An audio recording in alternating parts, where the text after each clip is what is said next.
Good day and good evening, and welcome back to Walk and Talk with me, Caetsu Chaiji, but you can just call me Kai. So, what is this? Is basically just a hangout stream where I will be, well, we are hanging out on a data center that everyone can access, which is Ravana, on OCE's Materia. If you want to join, hang out in game, then all you have to do, if you haven't done this before, haven't done it recently, is log all the way out to the main menu of the game. Actually choose the data center materia. You actually have to go in there and see that you don't have any characters. Hop all the way out again and then reconnect to your own data center, and then right-click your character name and choose visit another data center, and then choose materia, and then go to Ravana, which is where we are. The reason why you have to do that first step is if you don't, then the game will be like, I don't know if you actually have space for that, because I don't know if that stuff is stored locally or what's going on with that, but you have to load it on your machine for it to know that there's space. Thank you, Ardell. That is indeed, I have a short explaining it. And the game plan is basically that we will be just talking about whatever. If you have something you'd like to ask me about, or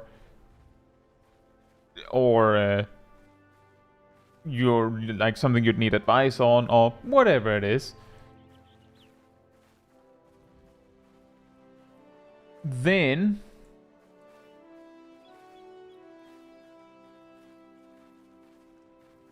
just a moment here.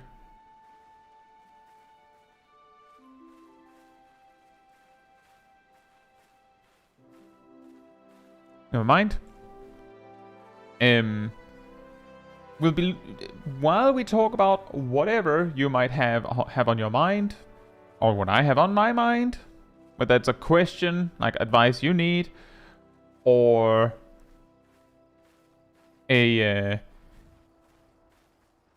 just something you'd like to discuss, whatever it is, we will be walking to some destination I have in mind. This time around, I have multiple stopping points, rather than just one, such that we can do the other thing that is also planned for these walk and talk streams a little bit in between, instead of just having one half be one thing and one half be the other thing. That is, some of you have sent me clips that you'd like me to see, whether it is to show something interesting or to get some advice. And we'll be checking out some of those, and then we'll go to the next destination, then the next destination. I have a few in mind as we walk, and it will be in areas that everyone should be able to access. So I hope to see some of you there. With that said, hey Teleba, hey Mizunashi, hey Zarf, hey Agent Monica, hey Saros, hey Nox, hey Tinley, hey Ilana, hey Vince, hey Buvumet, hey Gazel, hey Shorakai, hey Lloyd, hey Ilya, hey Tessie, hey Tabi, hey Aradel, hey Ham, and hey Naomi. Hope you're all doing very well. And because I have multiple planned stopping points, I don't have the speedrun timer this time around. We will just be walking there. Oop. Let me just set this and this.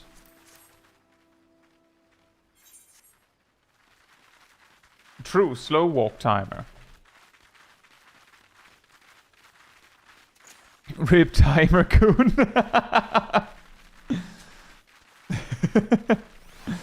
It's time to start a discussion on all the ways to make different kinds of cheese. You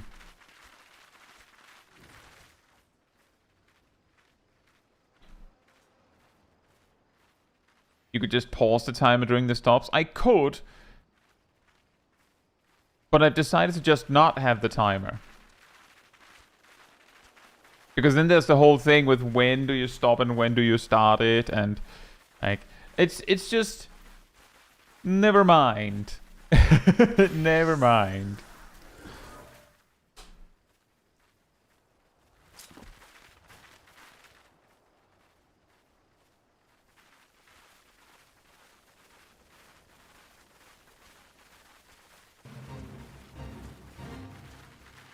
Mentally count that.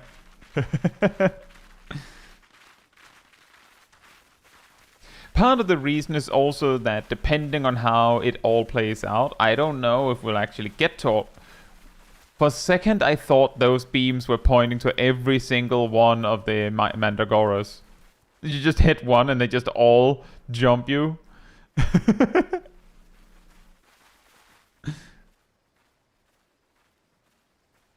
Hey, Sonic Blast. Hope you're doing well.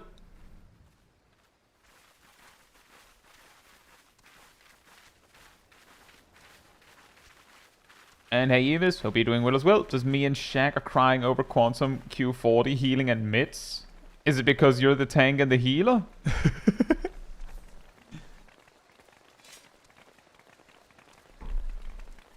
I heard it dumpstered you pretty hard.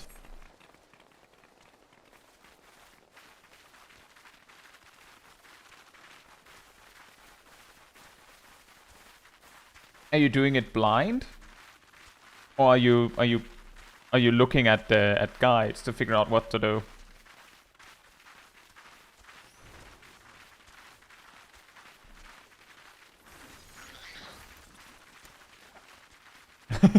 Some sort of guide.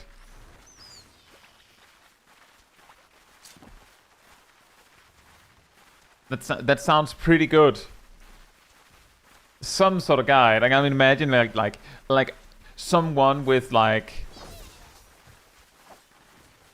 oh, like one of those like really old school like notepad guides with extremely loud techno music. But instead of being super accurate, it just pauses the foot, like the feet, like it just goes through, and then like randomly there's like a note where it's like, and then the boss does a thing here, I guess, question mark.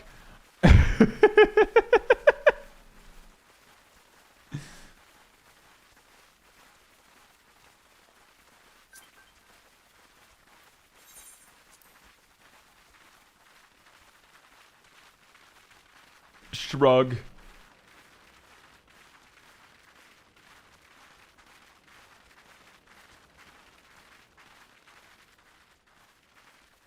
Yeah, exactly. Dodge or something.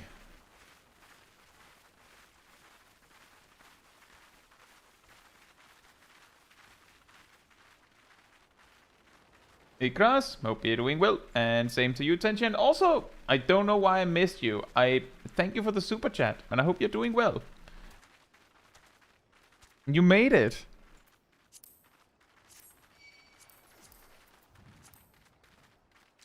I actually expected this to be a lot further.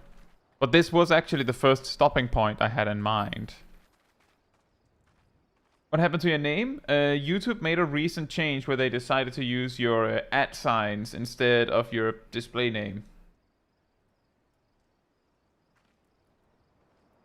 I think that is something you can change as well. But that's what happened to your name. So Yannick, hope you're doing well.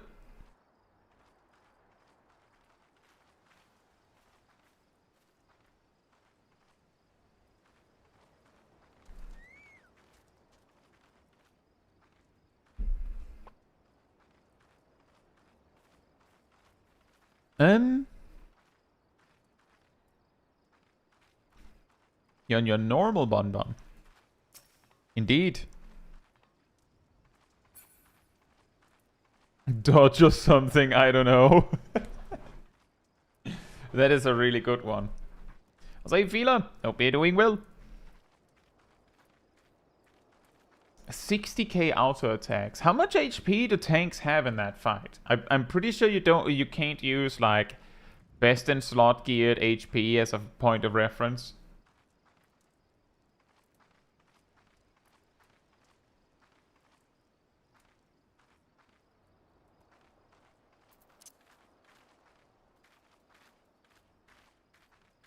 I recall when people were figuring out Quantum 40 originally, that a lot of that the discussion went to a point where people started suggesting that maybe you needed a lot of the sustaining potions just to have a chance, which would indicate that there's a lot of healing needed.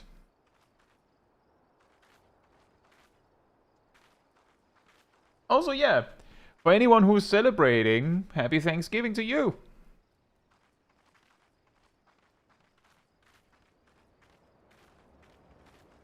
But yeah, the 60k auto attacks sound like... I feel like that's about where Wicked Thunder was at.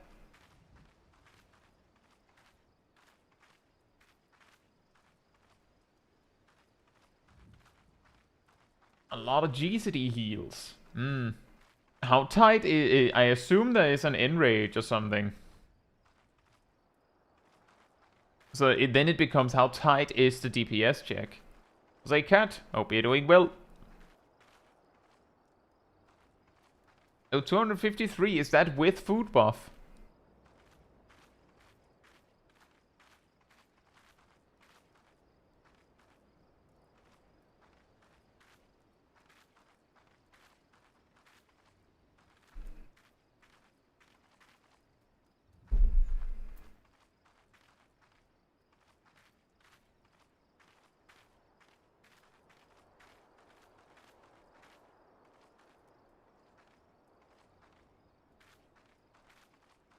Raid food adds another 10k. That is also, by the way, pretty interesting topic to bring up. I do recall that when Quantum was announced and was like not yet released, that was something that I was worried about.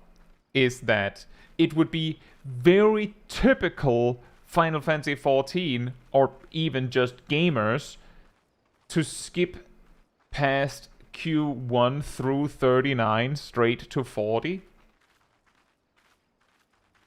And because there is a hardest difficulty, why bother with all the difficulties in between?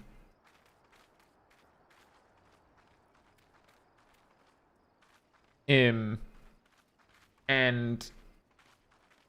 the reason why I thought that that was going to happen is because games where a gradual difficulty increase like that is offered, it usually makes sense in the context where you can't skip in difficulty. That you actually have to gradually work your way through, because if you can skip difficulties, then why wouldn't you?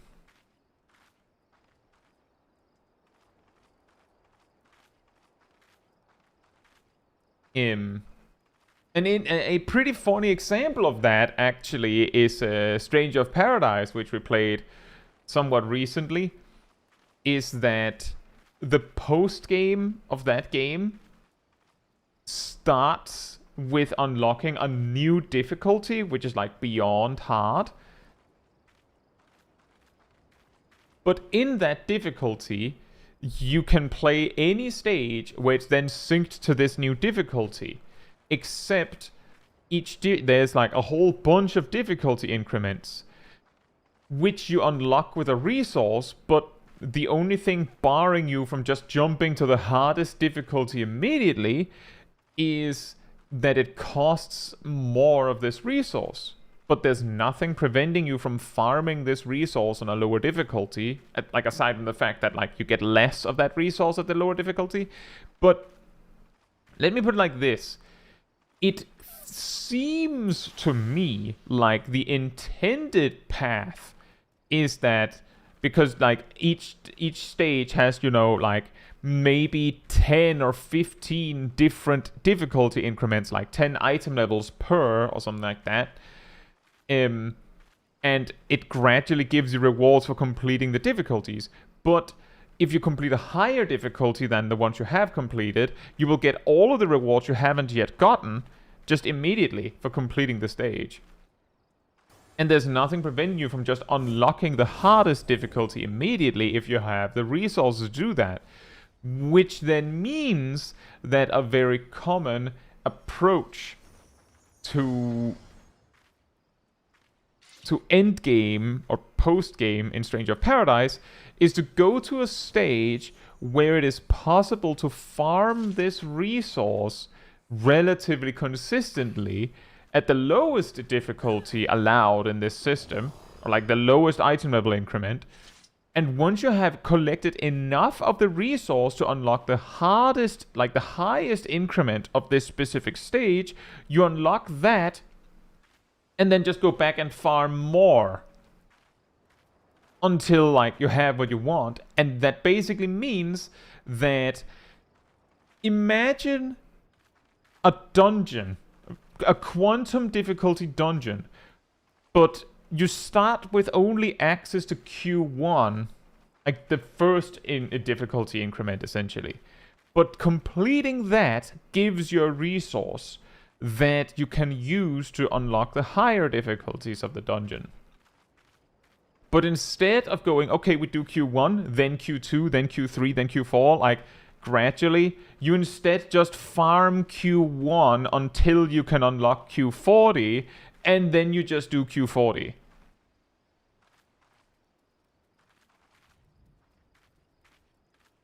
And yet that is also true, Cat, that Stranger of Paradise has quite a balancing issue in the post-game. But the interesting thing is that that's just one example. I feel like I had another example on my mind and then it like left. Felas is, what are these Q things you're all talking about?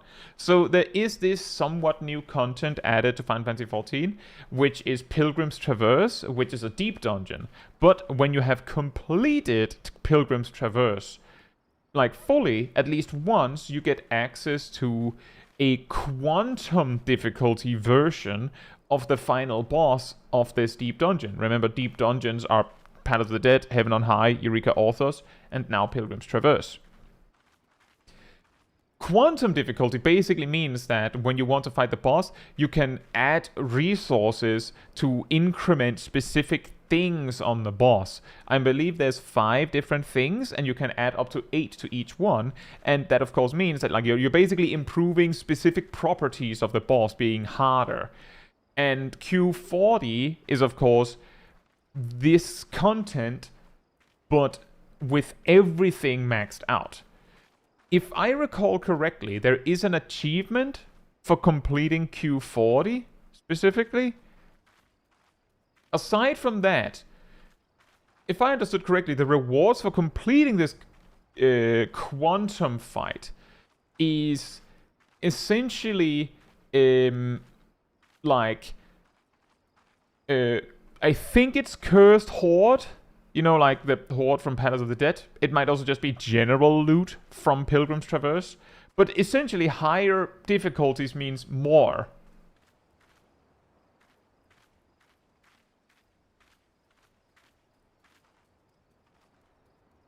And that's actually an interesting... Thank you, Selim. Hope you're doing well. It says you only get a title and some hordes for beating it. There you go. That's a good point, Kat. In Fellowship, which we're also playing at the moment here, you are forced to gradually work your way through the ranks. You can't just jump to the hardest difficulty. But there's also a gearing aspect. If there wasn't a gearing aspect, and we can actually get a little bit of a glimpse into how that looks in Fellowship as well, if there wasn't a gearing angle to gradually working your way through, what motivation would you have to start with the lower difficulties? Why not just jump straight to the hardest stuff? And that actually happens in Fellowship. So, just to reiterate for those that don't know, Fellowship, completely different game. It's basically dungeons. Just dungeons. If you have done Mythic Plus in World of Warcraft, you'll have a pretty solid idea of what it is about. It's 1 tank, 1 healer, 2 DPS, dungeons, and there's 8 one boss dungeons and 4 three boss dungeons. That's it for now. But you gear up with item level and gear with different stats and all sorts of things. But there are 5 different massive increments in difficulty in the game, where you have the Contender League, which is where people usually start. There's technically also the Quick Play that is lower than that, you could say. Once you've beaten the 3 boss dungeon of Contender League, you get access to the Adept League, which has it's more difficult.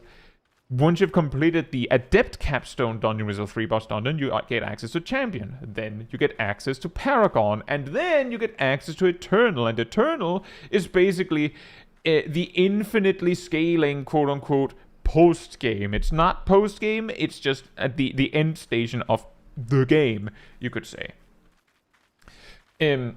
But that one scales indefinitely. So there are people doing Eternal plus 50. That doesn't make much sense, but let me put it like this. Each increment adds more health and more damage to everything. And from Eternal... basically from Eternal onward, every +1 is 3% harder than the previous one. Also, hey Hopsu, hope you're doing well, and welcome to the Raiders. Hope you're all doing very well. That looks very cursed and very chaotic. I hope you're doing well. Hey Panda and Hopsu, hope you're doing well. We are having a bit of a relaxed hangout stream where we are discussing almost anything. It could be Final Fantasy XIV, it could be something else. Right now we're discussing quantum difficulty in Final Fantasy XIV, which is somewhat comparable to other scaling systems in games. And for instance, as we're talking about, you're the Chaotic Raiders. Fantastic. As I was talking about, in Fellowship, then your main motivation to gradually work your way through a league is that it's probably better, possibly better, to do some of the lower increments in a specific league to get yourself some gear so you can better overcome the difficulty of the later stages of that league. And when you get to Eternal, it's pretty normal to grind gear in the low ranks, and then when you have the gear, you start pushing, because that's basically where the gearing kinda reaches its zenith. But if you have an alt in that game, you can buy gear that is basically entry champion level gear, which basically overcomes a lot of the gearing process. And that returns to what Kat said. Also, by the way, hey Gleaming, hope you're doing well as well. And Lilith, hope you're doing well as well. And thank you for the reprime, Theo. Thank you so much. And yap.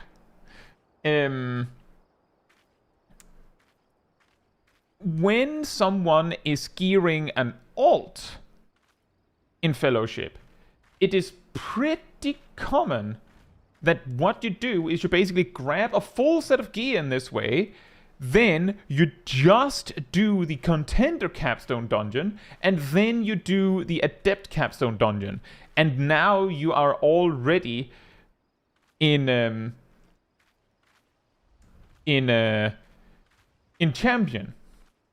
Simply because you don't need any of the gear from those prior leagues, you just skip them. You do the equivalent of just jumping straight to Q40. Because there's no need to do 1 through 39.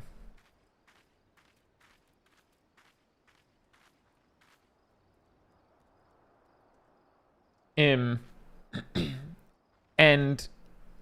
then also, the reason why the Contender and Adept Capstone Dungeons are done anyways is because you have to unlock these leagues on a, per character basis.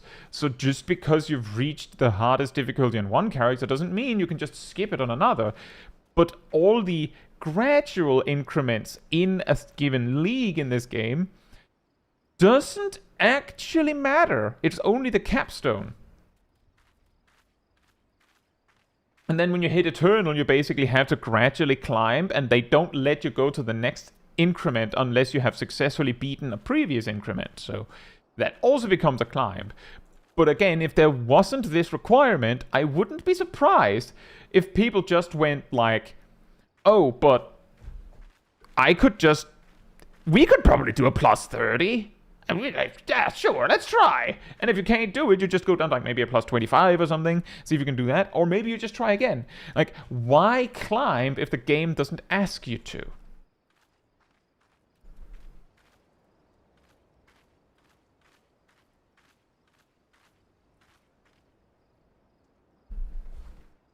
Hey Natalie, hope you're doing well. It says, I'm quite new to the game. Is Red Mage hard to learn?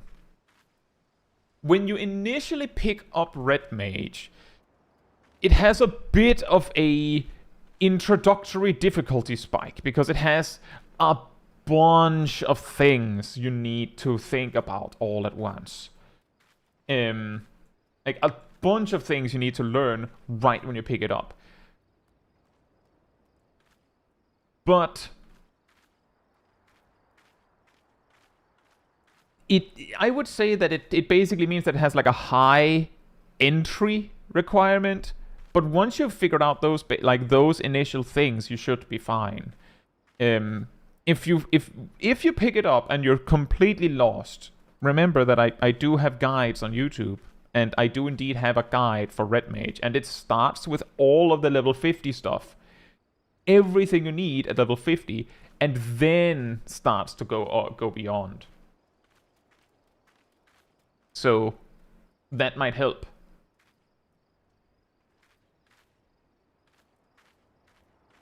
Hey, Greenie the Panda. Hope you're doing well.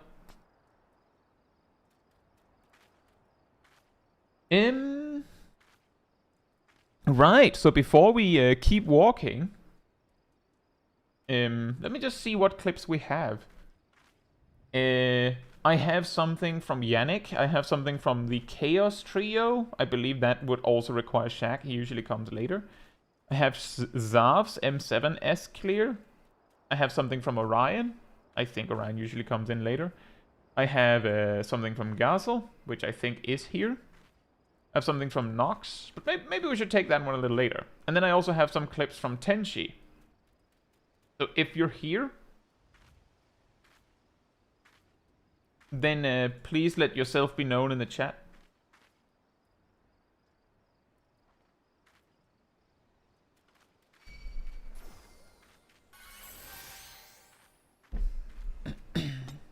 According to myth, there will be clips.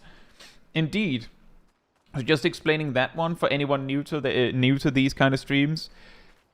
Some part of the stream I use to react to clips that you have sent me. Just to clarify, just to make sure there isn't a misunderstanding here. If it is not your clip, then there's already a much smaller chance that I'll react to it, because if it's just like you just sent me a video someone else made, that's not as interesting as something you made. But if it comes up that you have sent me a clip that is someone else's, then I would need their blessing to react to it. Because I don't think it's super cool to just react to people's videos without asking. So I would so that kind of like causes some problems. But if it is your clip, then like that's the thing. I want you to be there so that I can react to it, and then maybe you can learn something, maybe I can learn something. But it's a lot more valuable if everyone involved is present. I'll say, yes, it is. Hope you're doing well.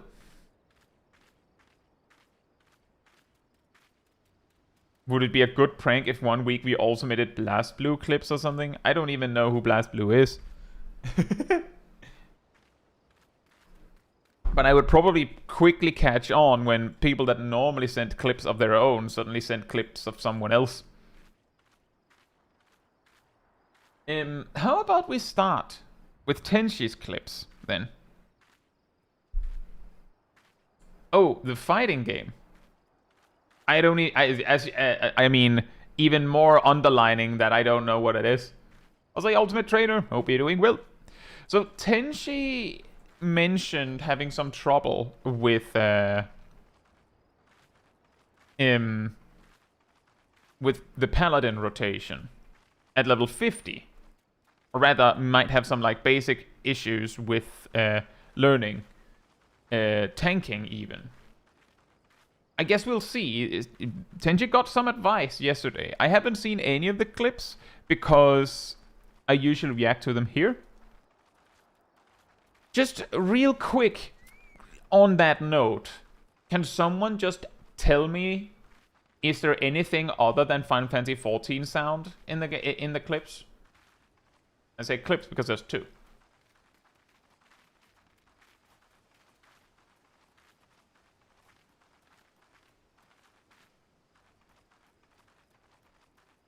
Does anyone know? It's just 14 sounds. Yeah, Nox's clip has something other than 14 sounds, shockingly. Oop, a little loud. Right, so this is of course the middle of Porta de Cumana. Should we head back to the summer fort for the striking dummies? I think we'll be fine. But you make an excellent point. So there isn't that much you can do wrong in this fight, but there are a lot of things you can do more correct. Defensively. Offensively, there's a pretty specific answer. There's a pretty specific correct answer on what you should do at any one point, which means that it is pretty easy for me to see whether things are going wrong or right.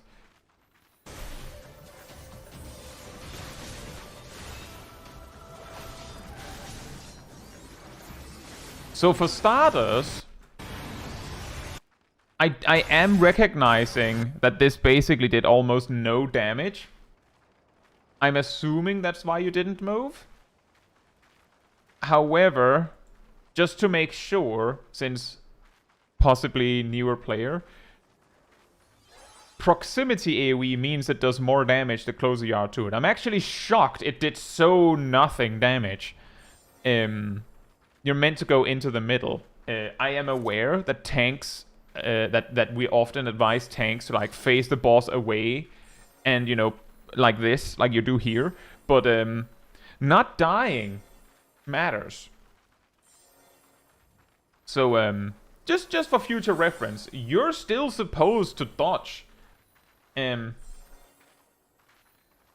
not new, fair enough. Well, same deal. It turns out that this mechanic seems to do very little damage. Again, I'm very surprised that it did so little damage. I'm sure it did more.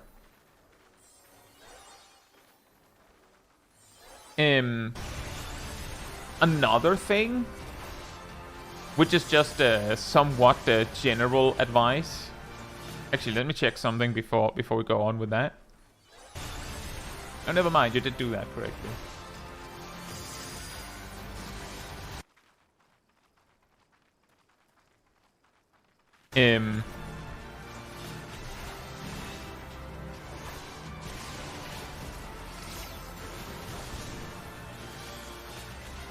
Well, you are using your defensive cooldowns. Are you not going to help with the stack marker?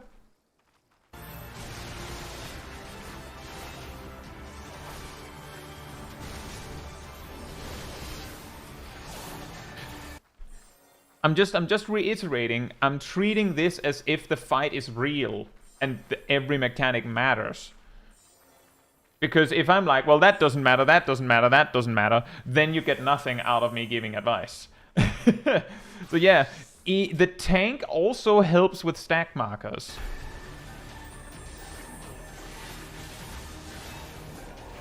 And that's fair enough. Sometimes you just might not see it.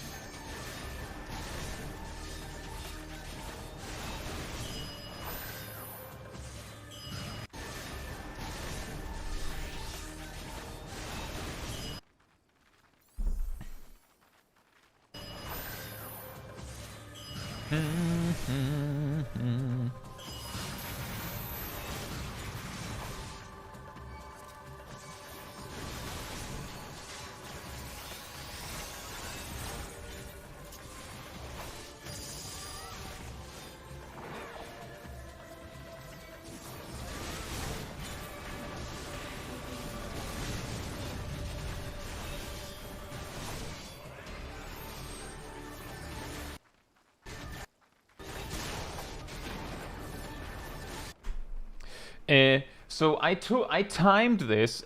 Fight or flight sat there crying, being ignored for 40 seconds.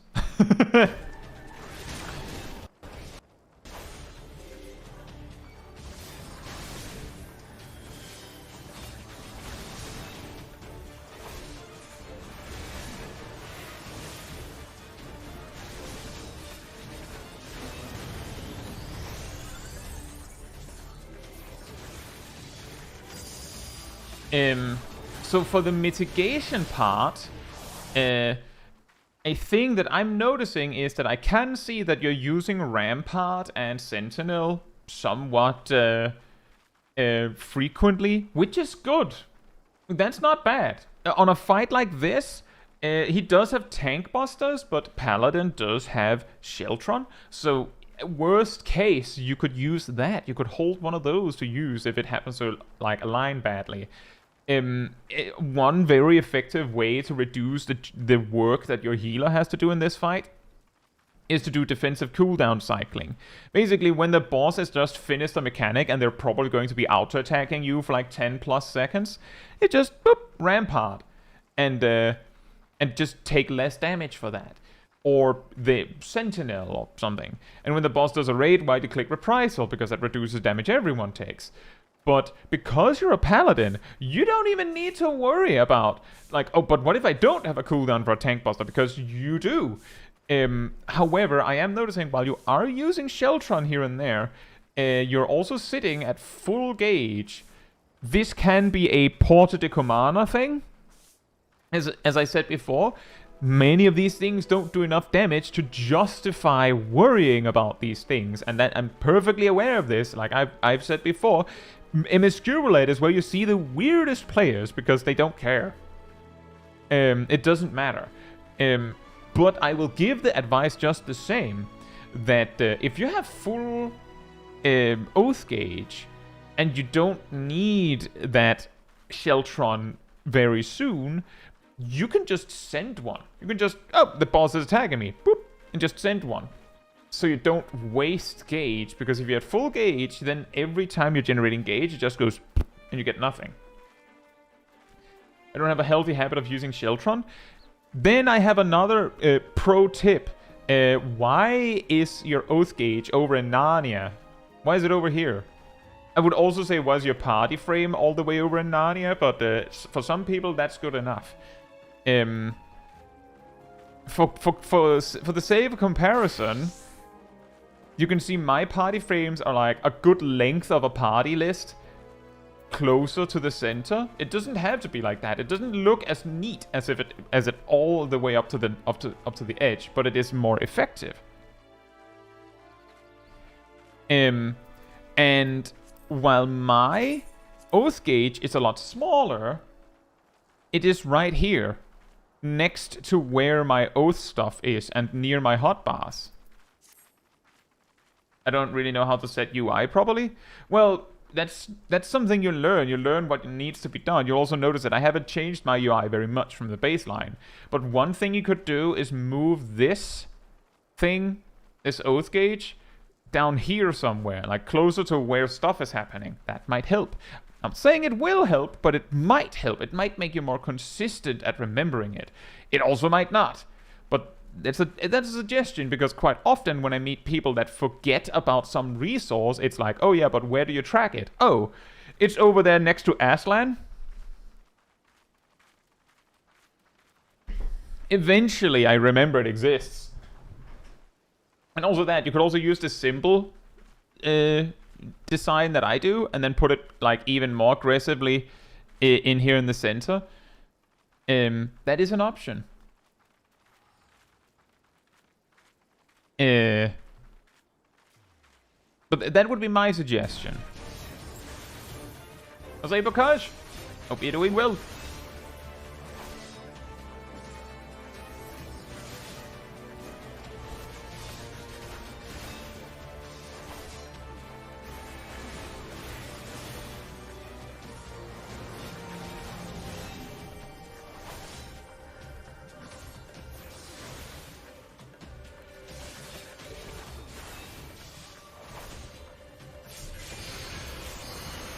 There's also a specific case here, Tenchi, that it's just, in this fight, it's like you have a lot of gauge you just won't need, so just sending it is pretty solid. In a dungeon context, I usually advise leading, like, I have a whole thing about defensive cooldown cycling, and... like, it gets a little simpler than that once you understand. We talked about this, I think, yesterday or something like that. That while once you have gotten a lot of experience as a tank, you'll quickly realize that, oh, it doesn't have to be so black and white. It doesn't have to be so strict. I'll use cooldowns. Like, I think Seki said, I just use my defensives based on vibes. If you know how to tell how many defensives you need at a given point, you just do that. But if you don't know, for Paladin, for instance, a pretty solid start to a pull is you run up, you pull the things, as they approach you, use Sheltron. When Sheltron ends, you use Rampart. When Rampart ends, you use Sheltron again. And when Sheltron ends, then you could use Reprisal. If things are still somehow alive. And in the next pull, you do Sheltron, and then you use Sentinel, and then you use Sheltron, and then you use Reprisal. You might even sprinkle in an arm's length somewhere there if you need it, or a Bulwark, depending on what level you are. The idea is in smoothing out the damage, and the logic in leading with a Sheltron is, well, Sheltron itself is actually a pretty alright cooldown. At lower levels it's only 15% and it's only a few seconds, but eventually it becomes really good. But it's also that when you use it early in the fight, it is possible that not all of the enemies have actually gotten in within range to hit you, so it's not as bad that you're using a weaker cooldown. But once everything is in range, you kind of want like a big strong thing like Rampart or Sentinel if you can. Because that it'll be more impactful if you use it earlier when there's more things alive. I find it hard to time arm's length. The thing is, you don't really time it that much. You just, like, if enemies are hitting you, you just click it, and then some of them will be slowed. A lot of the time, all of them will be slowed, but not always. And it's still impactful. Hey, Jewel, hope you're doing well.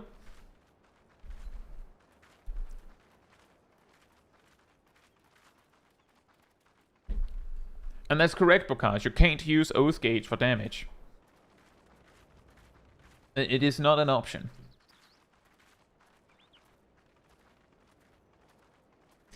Yeah, like, overall, I think it looked pretty fine. You actually using your defensive cooldowns on Ultima Weapon is already pretty alright. Should I start bringing arm's length into my rotation then? Not on bosses. Personally, I tend to hold arm's length as one of the, like, later cooldowns. Like, if a fight really drags on.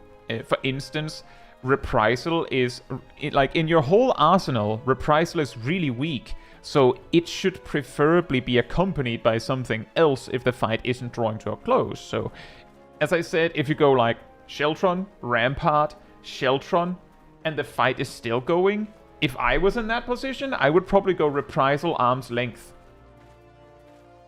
To make it a little nicer overall.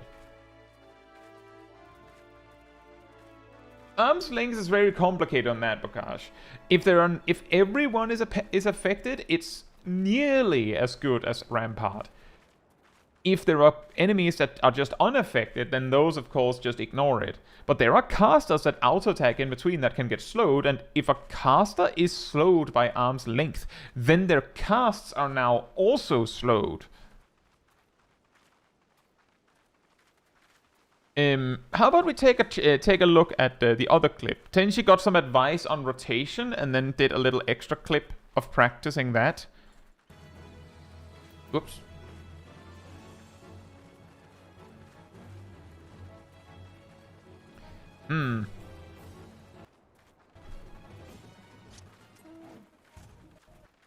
Here's a tip.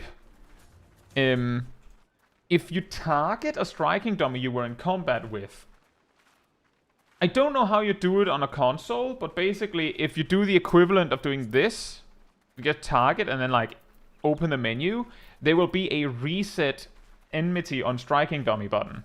You don't have to run 30 miles away. In fact, when they added that a few years ago, they made striking dummies latch onto you for longer. As in, they increased the aggro distance, so you have to run further away to reset them, because, well, it doesn't matter now, you can just click the button.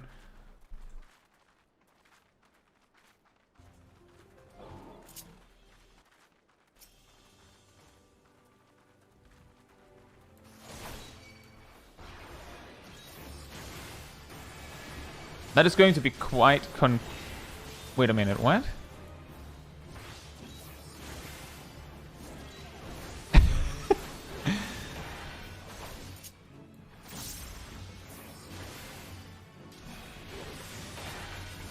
Yeah, that is I'll have to rewind, but that is very confusing. You're level 85, you haven't done the level 60 job quest.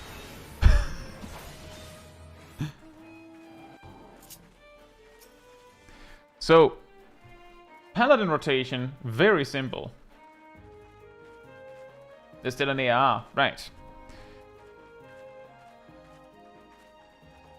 Paladin rotation is pretty simple, just starting with that. At this level, your GZD is just 1, 2, 3 forever. By the way, your inventory is very cursed. It's just 1, 2, 3 forever. The only other thing that matters offensively is using your OGCDs, abilities such as Fight or Flight, Circle of Scorn, and Spirits Within.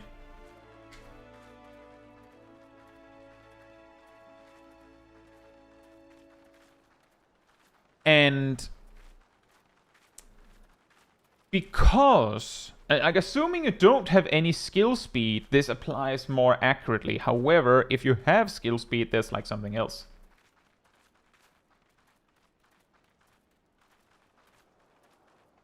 And this is something that starts to go. I believe I explained this in my Paladin guide, but essentially, if you don't have any skill speed at all, then you will go 1, 2, 3 forever, and because your rotation is a loop of 3 at level 50, it means that it will perfectly loop every time on the minute. Because you have, with no skill speed, you have 24 GZDs in 1 minute, and like 3 divides 24.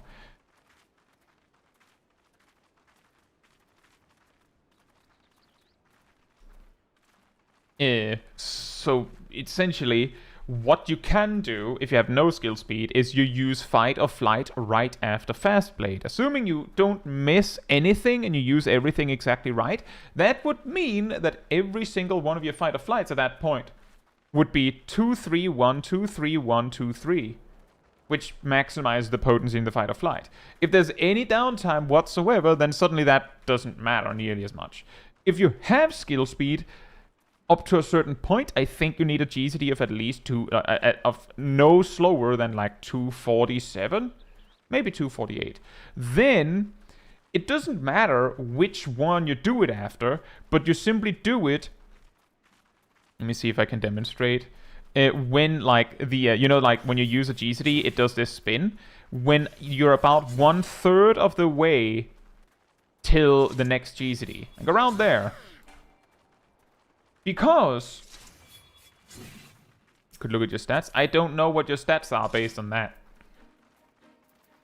In fact, because you're in level 50 gear, you almost certainly have no skill speed because of the way stat scaling works.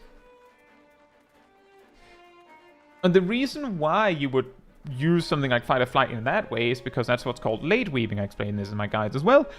And it means that if you do everything exactly right after that point, then you can fit 9 GCDs in, which means you could go, you know, if you do Fight or Flight after 1, then you go 2, 3, 1, 2, 3, 1, 2, 3, 1. And that additional 1 at the end only manages to sneak in under the buffs if you do it exactly right.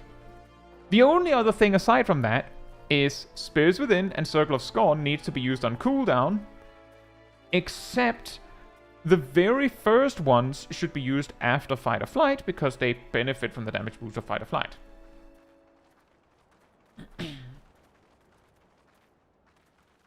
That's pretty much it. So for in the example I gave, you'd go Fast Blade, Fight or Flight, and then Riot Blade, and then Spirits Within a Circle of Scorn. You could also go Fast Blade, Fight or Flight, Spirits Within, Riot Blade, Circle of Scorn. You could also do that. But a lot of people like to use those two in pairs, so... And it hardly matters. I can't imagine that would be what made the difference in any context. Now let's see what you do.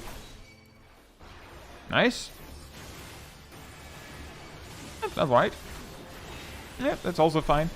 Only single weaving also works. There's no reason to do all of that. But I get where you're going with that.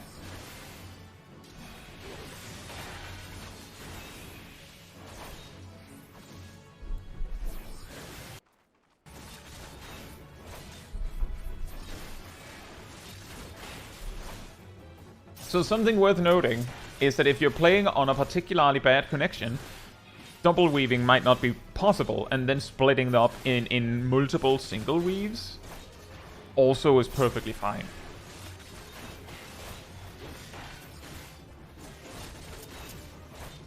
But I will say it doesn't quite look like you're playing on a bad latency, so you might not have to single weave it.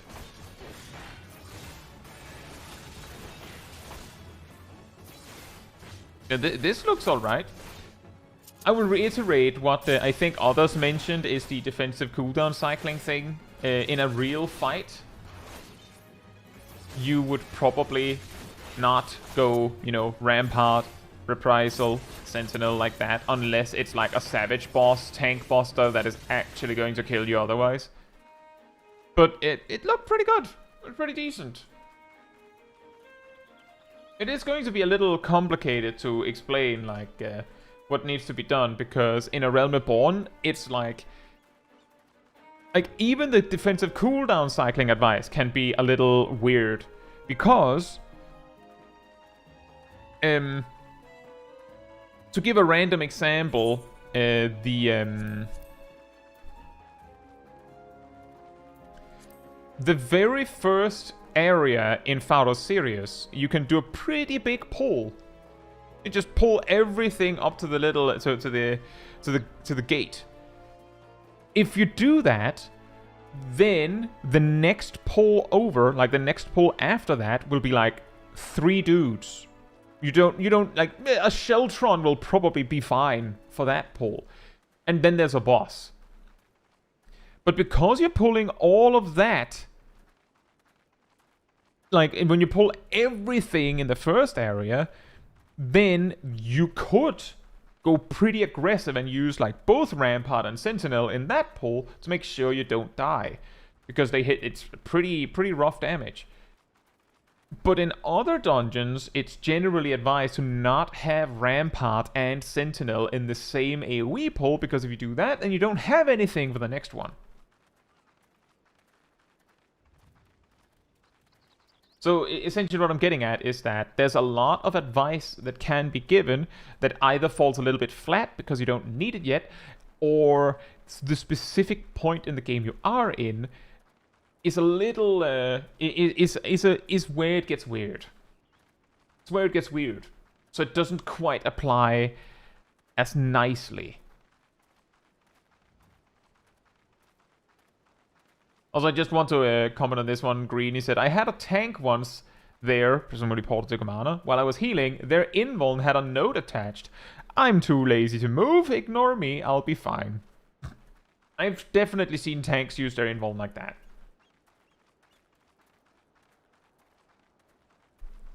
But yeah, you're on the right track. I am surprised that you have a... that you have reached level 85 and are still in a Realm Reborn. But, and you also have store items. But hey, everyone has a different preference on how they do things. Guys says, I like how Kai keeps talking about relevant things, and chat went, we need to optimize this Sprout's HUD. Hey, that's also useful. Indeed, it would be dailies that did it, but still surprising. Right.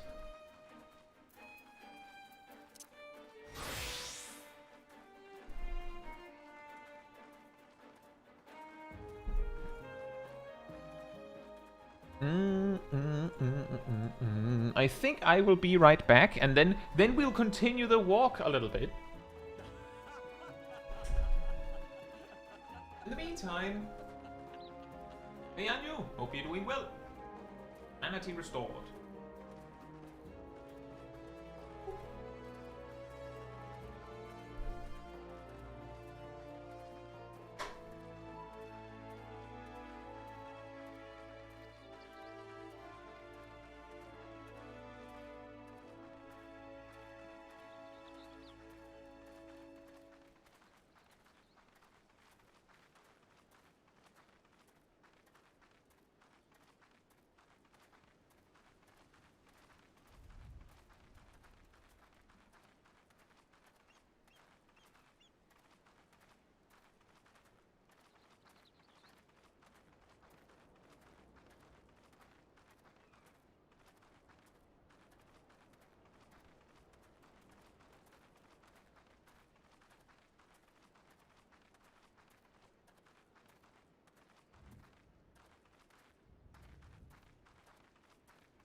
Alright, I'm back.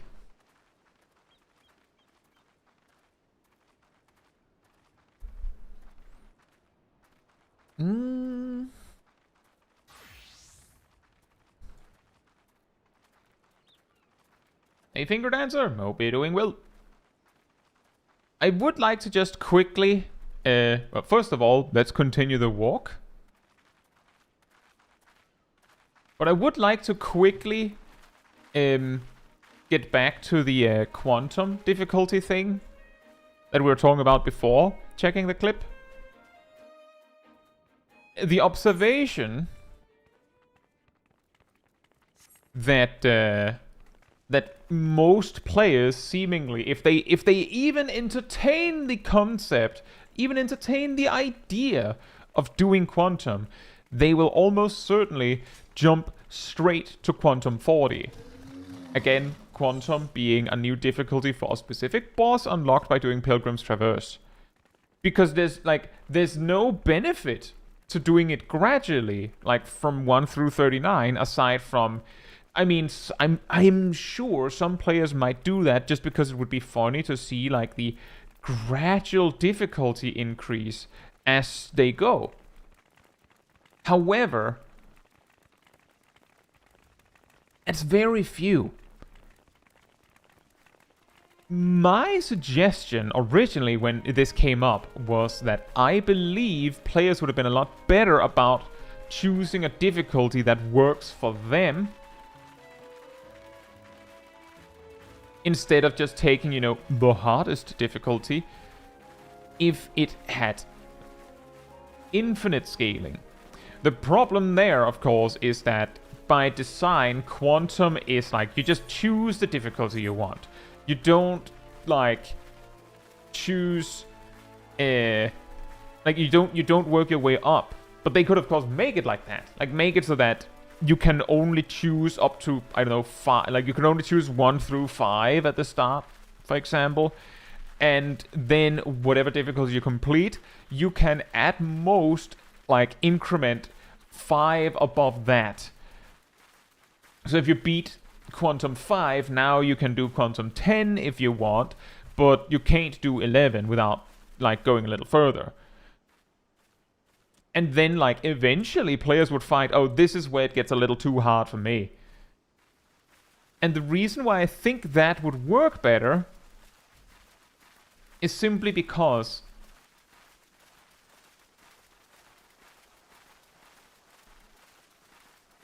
this is kind of what we see in infinitely scaling games. In my experience, at least. That at some point, like, players will discover, okay, this is where it starts to become a little stupid. This is where it starts to become dumb. And then, like, that will be around where players will settle. It might also just be individual points where they settle. And by setting a strict ceiling on that, players don't have to choose a point where they settle, because they can just choose to settle at the highest difficulty, and not reaching the highest difficulty can feel a little bit like playing through a game and then not finishing it. But if there isn't an endpoint, then there isn't any particular motivation to go to a specific point over another.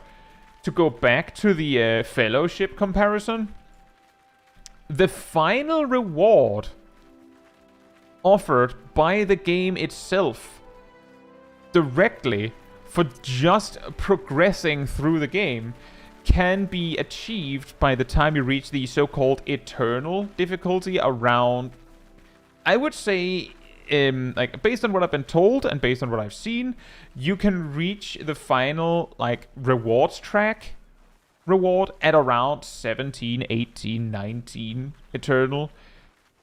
Meanwhile, at present, players are pushing up in the high 50s just because the only reward they're given is, they're of course given more resources and stuff, but by that point, I wonder if they need it. And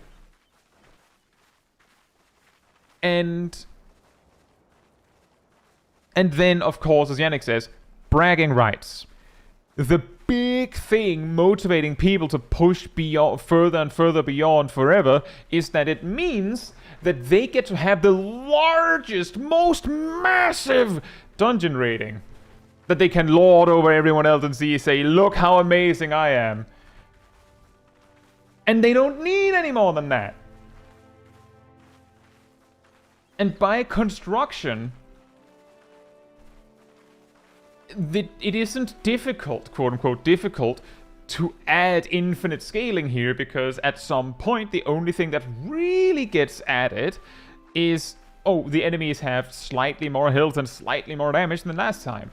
And while that sounds pretty basic and pretty meh, let's just say that this, like, gradual increment causes things in the game to just, like, you do early contender stuff, which is, like, really, like, low level stuff, and you just ignore a lot of mechanics. Then you hit adept, and suddenly that mechanic you were ignoring is the thing that means you can't even beat the fight.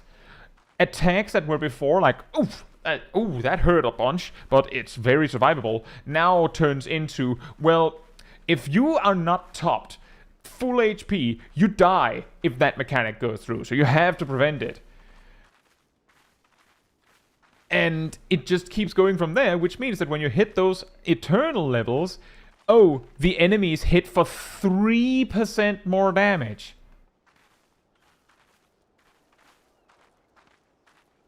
Is a lot. If the mechanic before did 97% of your HP, or 98, I suppose. Because then 3% more damage means it kills you now.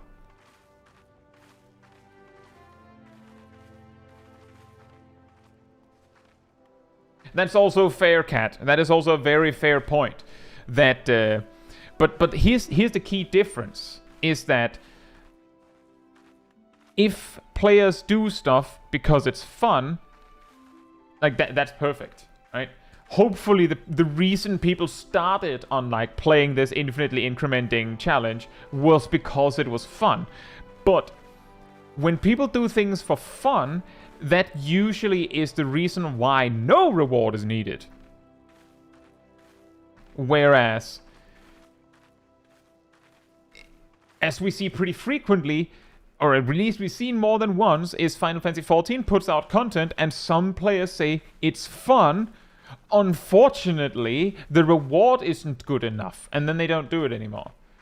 There's of course an argument there to say, well, then it's not fun enough, I suppose.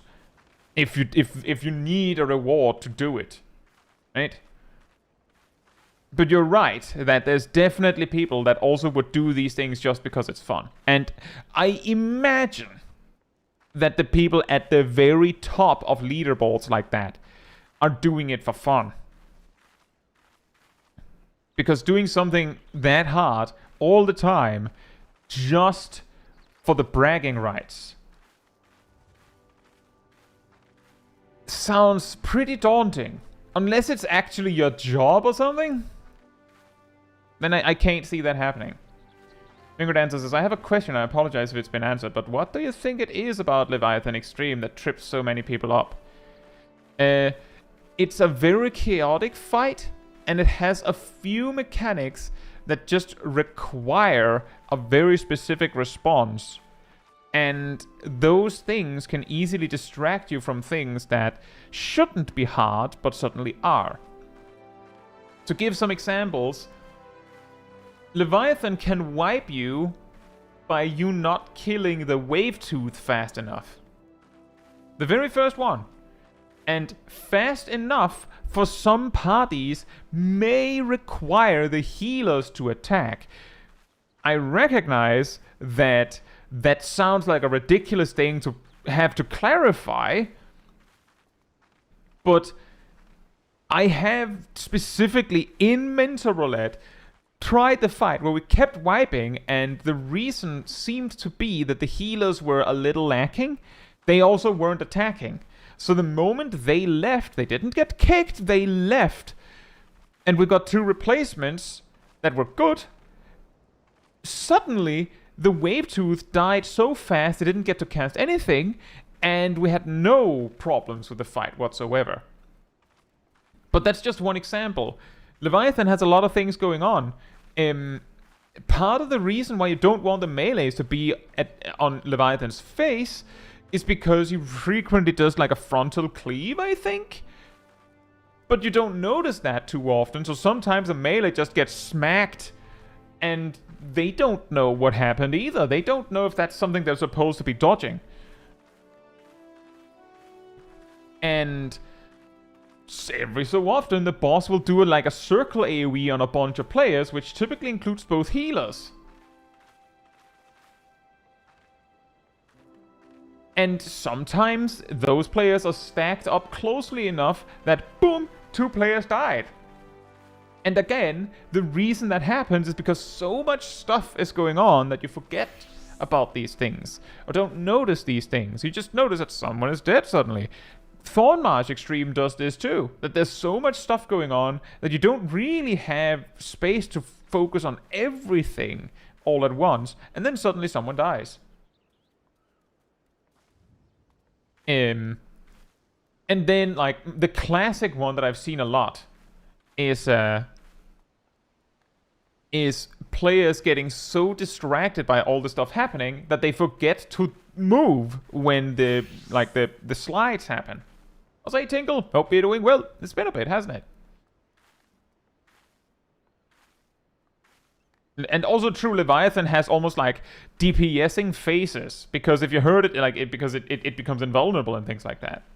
Gazel says also the positionals are on its tail. The thing that makes that really awkward, and what often baits melees into attacking the head, is that every time Leviathan leaves, he comes back with the head first.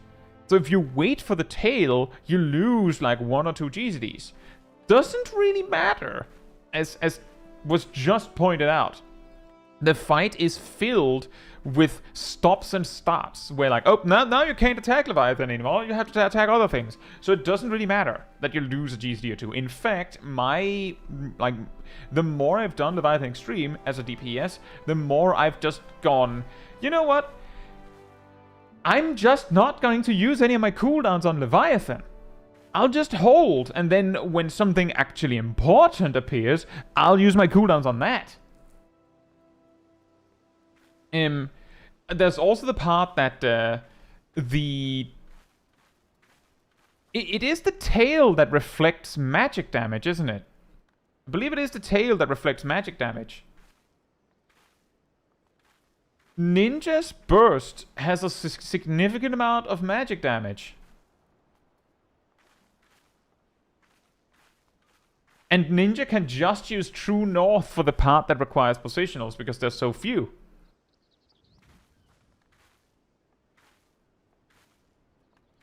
But if the Ninja does that, and Leviathan decides to do that frontal cone at that specific time,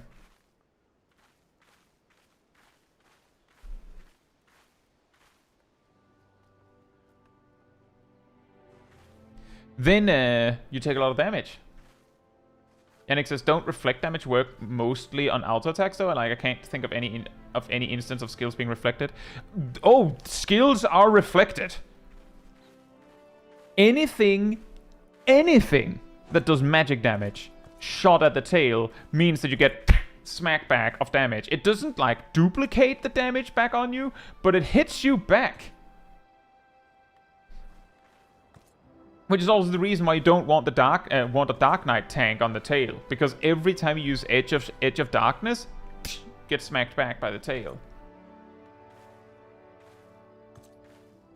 I've seen, like, most typically, I've seen machinists die of their own actions because they decided to just go ham on the head.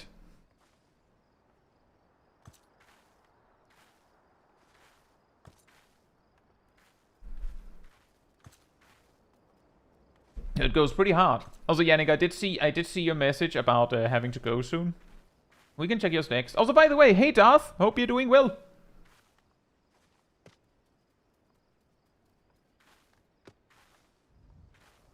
Darth says the only way gradual would work is if you had to use the same strats for all of them. See, the interesting thing there is we kind of experienced that in Fellowship as well. To try and explain this in an abstract enough way that you don't have to have played Fellowship to be able to follow along. Alright, fair enough, Grim Raven. There is a boss that we jokingly call Titan, because it's like a big rock golem creature standing at the edge of a bridge. And like, you know, it's a wall boss. And the way this one scales up is that initially it has a mechanic. It has 3 mechanics that matter. It has an ad you cannot attack that just randomly shoots at players. Primarily not the tank, which is like healing you have to manage. But aside from that, it has a mechanic where it will do a random combination of cleave left, cleave right, cleave in front of it, so out of melee range. And it'll do like 1, 2, 3 of some order. It also has a mechanic where it places a debuff on a random player that does negligible dot damage, but it can be dispelled. It can be Issunat. When you Issunat or it runs out naturally, it places a bomb that does proximity AoE damage when it explodes, and it explodes a few seconds later. So you want the player that gets that debuff to go somewhere away from where the party needs to be, get Issunat, and then come back. And then finally it has 2 stack markers. Well, 2 soaks, where you then put a tank in one and the rest in the other. Doesn't really matter. That's the base version. Then when you get to Adept difficulty, it gets 1 additional mechanic. Every second time it does its 2 pillar soaks, which, by the way, coincides with putting that bomb on someone, it summons 2 ads all the way back in the back of the arena. So far that, like, ranged have to, like, run halfway across the bridge to even attack them. But then you also have a mana bomb, like that mana bomb thing that will explode, so you have to deal with that too. And these ads are laser turrets that can shoot all the way to the front. So if you ignore them, you have a problem, eventually. And they don't take very much damage unless you interrupt them. Everyone except healers have interrupts in this game, so each DPS can just say, I interrupt that one, and then it gets like a huge like debuff that makes it take way more damage, but only for a few seconds. So like you have to like interrupt it and then just destroy it. And that strategy works. You just have one DPS take one, the other DPS take the other. That works. Except eventually you reach a point where these ads have so much HP that sometimes one DPS can't actually kill their ad in this window. And then you suddenly might have to teamwork and have like both DPS go, okay, I interrupt that one and then we kill it together. Then you interrupt that one and then we kill that one together. Or you even have the healer run to the back to help them, to make sure they die. Because the thing is, the next pillar soaks is the timer. Because if the pillar soak is not soaked, you wipe. And you need to kill these ads and then come back to the front to soak in a relatively short time frame. Which means that from the initial base difficulty to this one mechanic being added, you suddenly have a way more complicated strategy that then, like, becomes even more complicated as the only thing that changed was now things hurt more and now things have more health. That was the only thing that changed, but now your original strategy doesn't work anymore.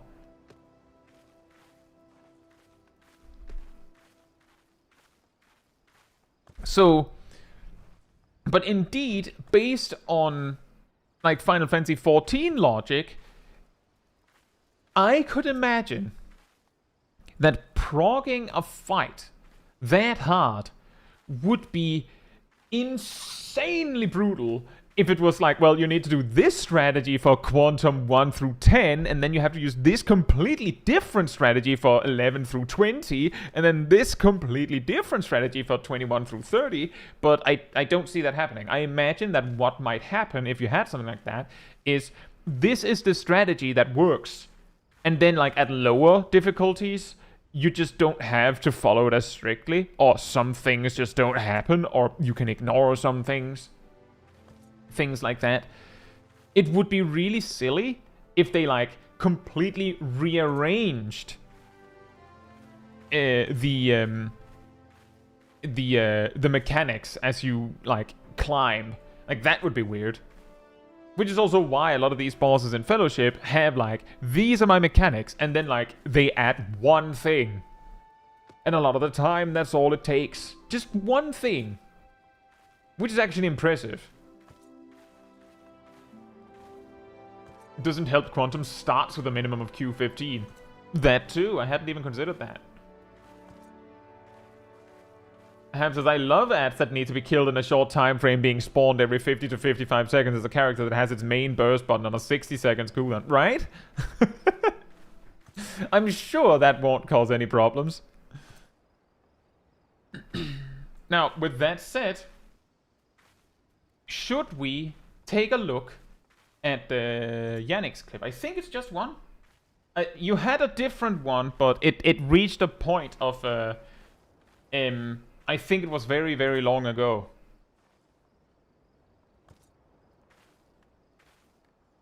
So, poof. 71 full floor pull with machinist.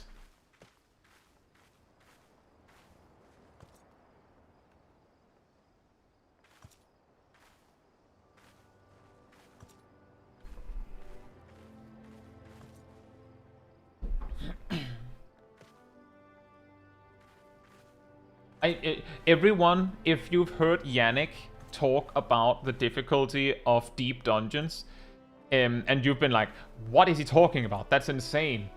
It's way harder than that. I want you to memorize what's happening here. Just learn what's happening here. And recognize that this is normal for Yannick. Like for you and I, it's like, what is he doing? He's insane. For Yannick, it's Tuesday. So if you feel like a deep dungeon is pretty tough,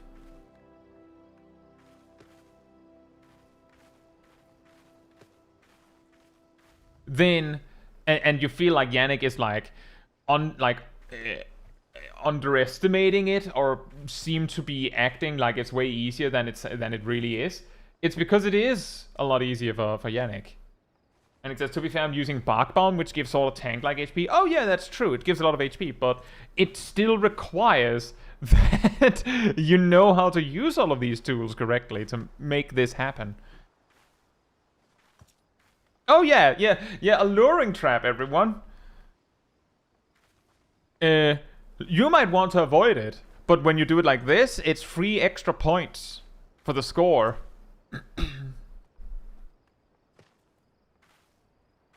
I wonder if you found a bomb yet?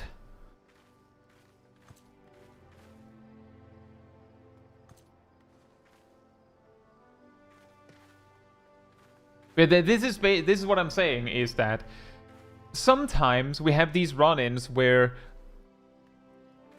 we do have in the community some extremely crazy players at specific content. They might not know as much about other content, but when you catch them in their element, you are usually surprised what is possible. Oh look, another luring trap. Important to go in a circular motion. To go in circular motions to make mobs still be kited. Right. Yeah. Indeed. That also works as a tank in regular dungeons. Just kite them. Another luring trap, of course. Was that everything? Are you doing an extra sweep to find if anything spawned in the middle, or what's going on here? Did you find the bomb?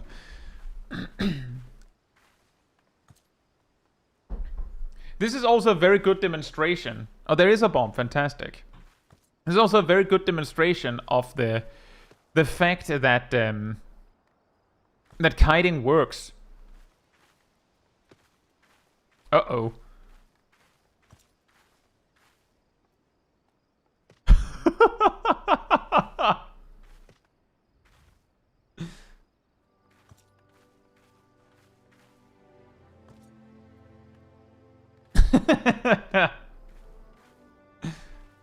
Oh, speaking of Leviathan. That was fantastic. And that's how you do that. Just do that, guys. It's that easy. I also just want to highlight that this still took like under 4 minutes.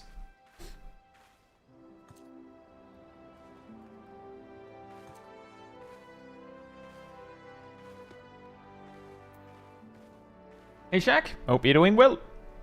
Yeah, see how easy deep dungeons are? You just have to get good, guys.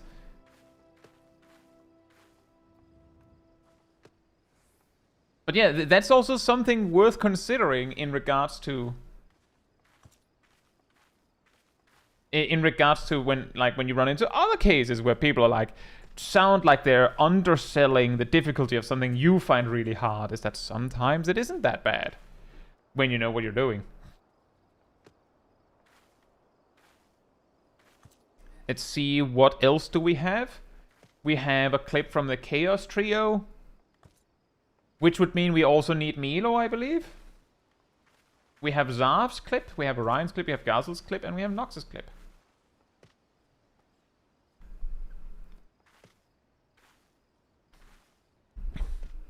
To be fair on that one, Grim Raven, I do believe Yannick has either some first places on scoreboards for some deep dungeons or like top 3s. I'm pretty sure there's a top 1 somewhere. So that's how it looks when you have the best of the best do it.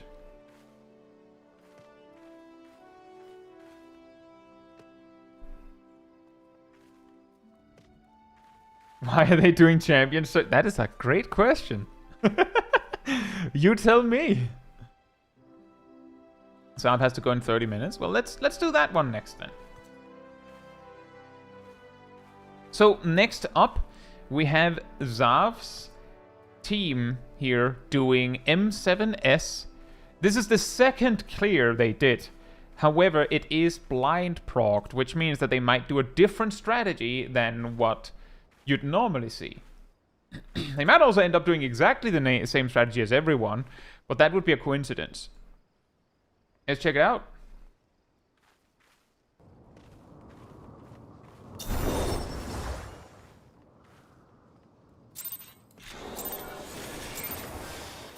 You can do that, Shaq.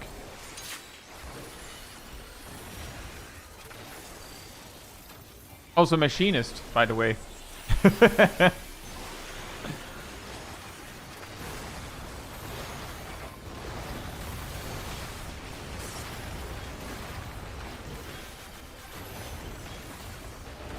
Yannick is currently 4th place as solo machinist in Pilgrim's Traverse. Bruh. After all that?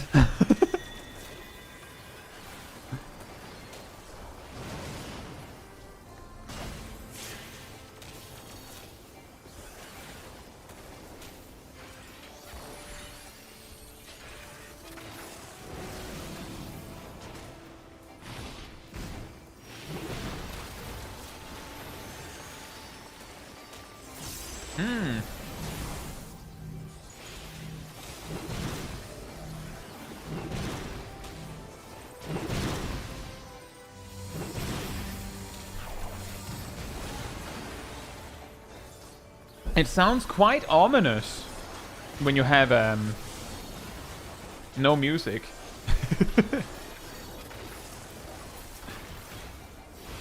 Oh, nice interrupt.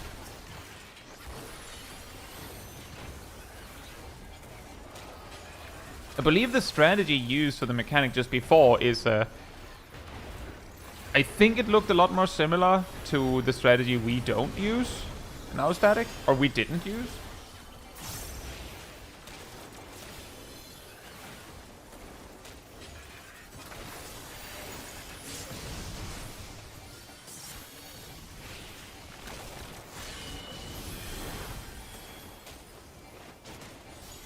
Is a cooked up strat. Fair. It wasn't meant as a, oh, you're using that strat. It was simply meant as a, it looks more similar to that strat. It's neither of the common ones. Fair enough. Hey Rust, hope you're doing well.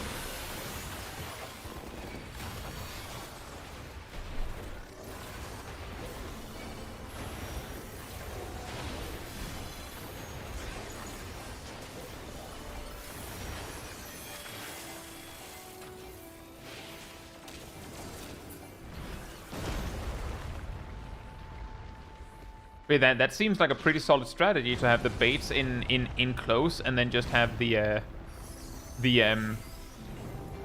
starbursts in the corners in a specific pattern. That looked like a lot easier to find the safe spots as well.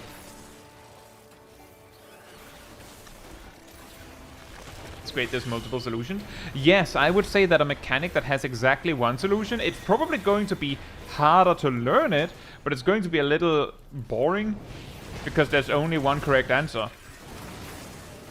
Like, it's meaner when you're learning it, but then it's not very creative to deal with aside from that, if that makes sense.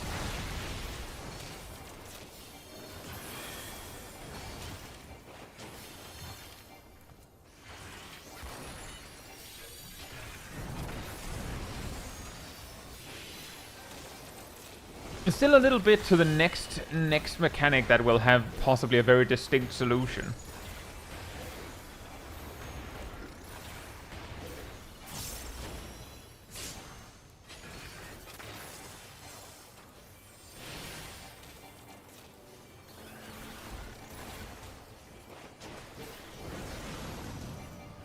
Ah, yes, the 1, 2, 3.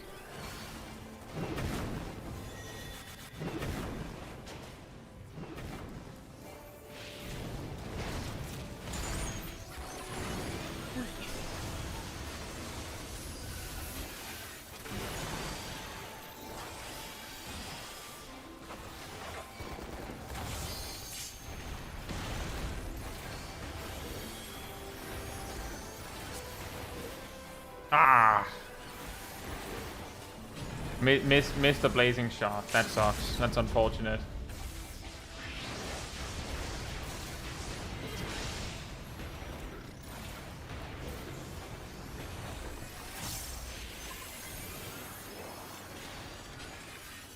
And it's also a good point, Tingle, that if you have if it has multiple solutions, then it might be a lot harder to actually figure out what to do, because it's not clear what you're supposed to do.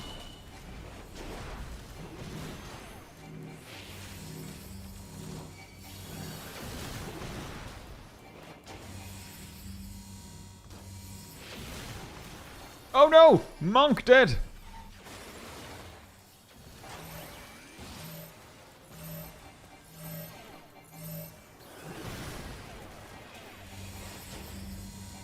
That is interesting.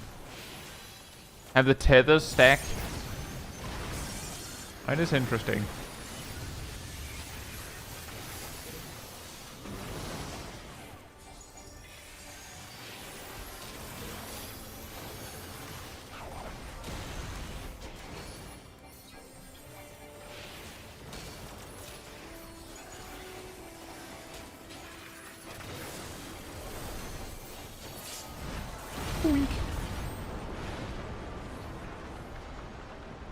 Something like the very fixed spots of EU.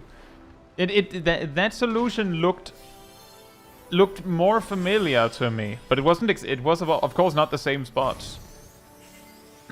But I would say a home-brewed strategy, it probably makes a lot better sense that someone would actually use positions that are like more loose like that instead of like fixed ones, because I imagine like the super fixed EU positions like are would be a very mean to figure out as like just a single group just hanging out, because a lot of specifically metering out exactly where people need to be, I would imagine. Ugh.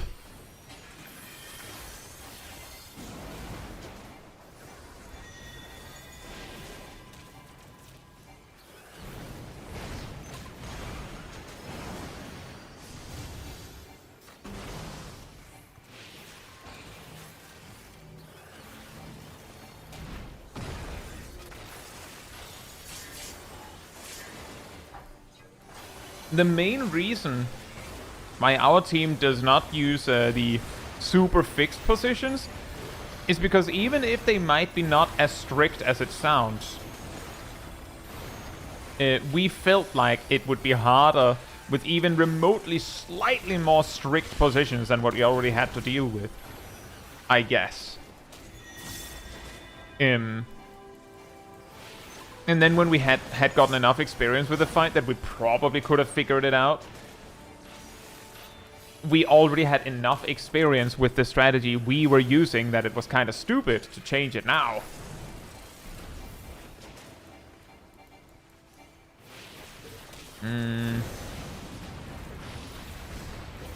I was just about to say that I think there might be an overcap incoming.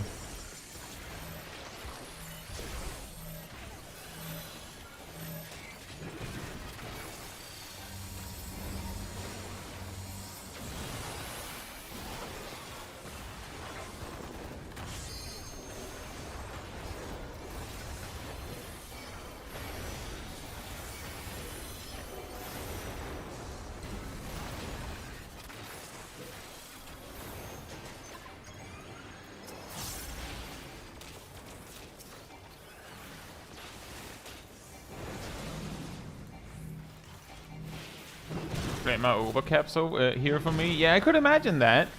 How long is that whole phase actually? We have a Dragoon down!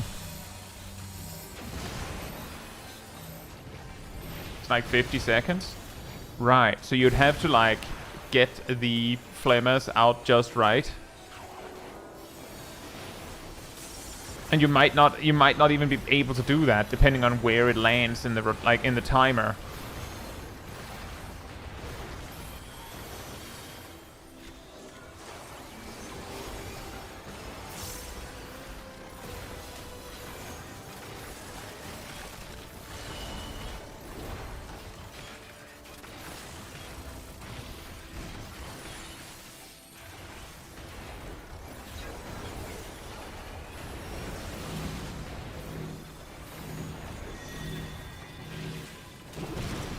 I guess that's also a solution, yeah.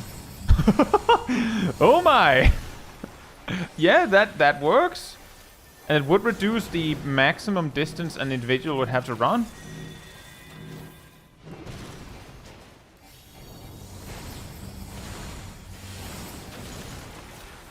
Yeah. Yeah, that's pretty smart. Yep.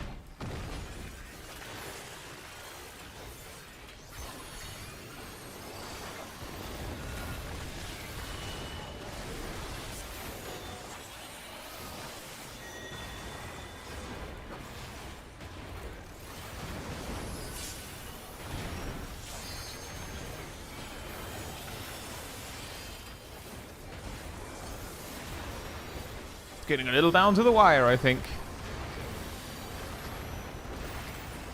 Get him! Destroy him!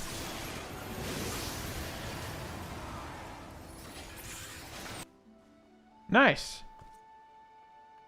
Very nice.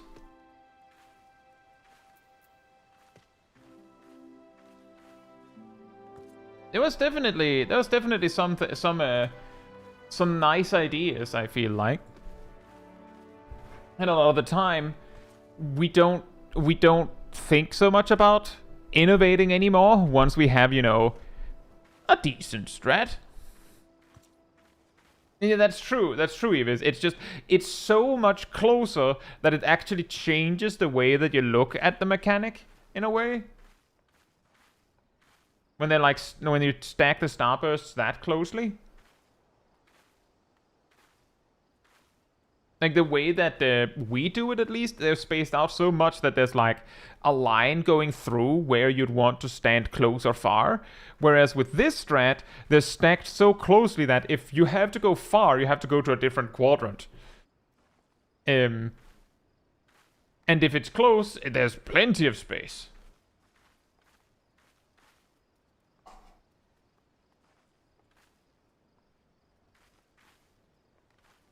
Hey Seraph, hope you're doing well. That's also true, but in this case, this party was blind, so they just had to figure it out themselves.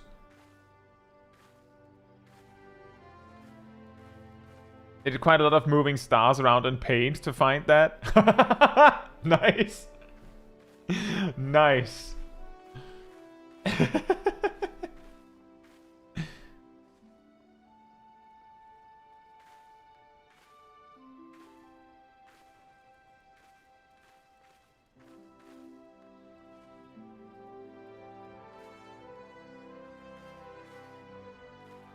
Very nice. Right. Should we continue our walk a little bit more?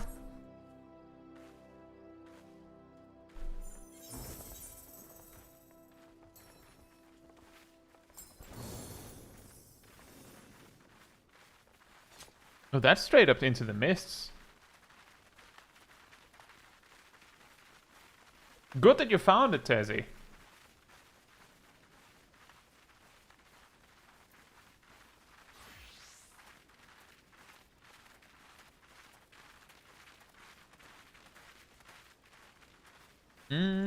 Just checking what else we have. We have some crystalline conflict matches. We have a floor 99 on Pilgrim's Traverse. And then Nox recorded a new... Some of you may remember that we previously on a stream had a look at some Hades 2 gameplay where I basically had to go, I don't understand any of this. I can't comment on any of it. Nox has tried many times to re-record it in such a way where there might be better opportunity to talk about it. I'm thinking we will finish with that clip.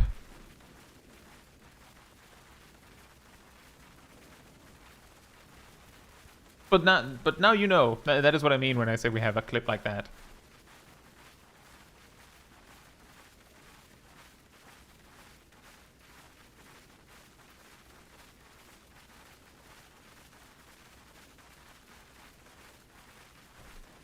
And also, Grimraven, a large part of it is just practice. And a lot of practice.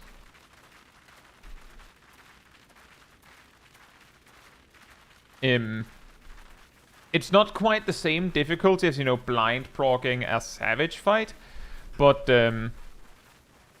when we in our static did EX3 blind, we also just happened to stumble upon strategies that were basically identical to, you know, the party finder strat, like the recommended strat for things. Our favorite party trick in that was that we did absolute authority correctly. And that was despite having been spoiled that you didn't have to.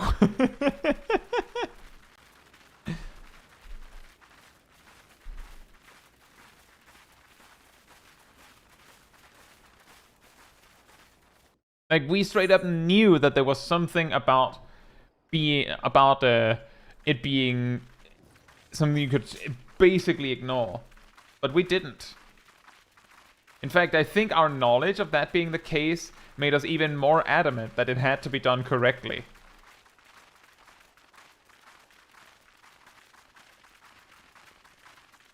Such a shame when they don't make respect flare markers. Yeah. Generally, I feel like it's not even just flare markers. I think it's a real shame when any mechanic is like, oh yeah, you don't have to do that, right? Why not? It doesn't do enough damage. It doesn't punish you hard enough. Also true, Naomi, we still continue to do it correctly for our EX3 farms.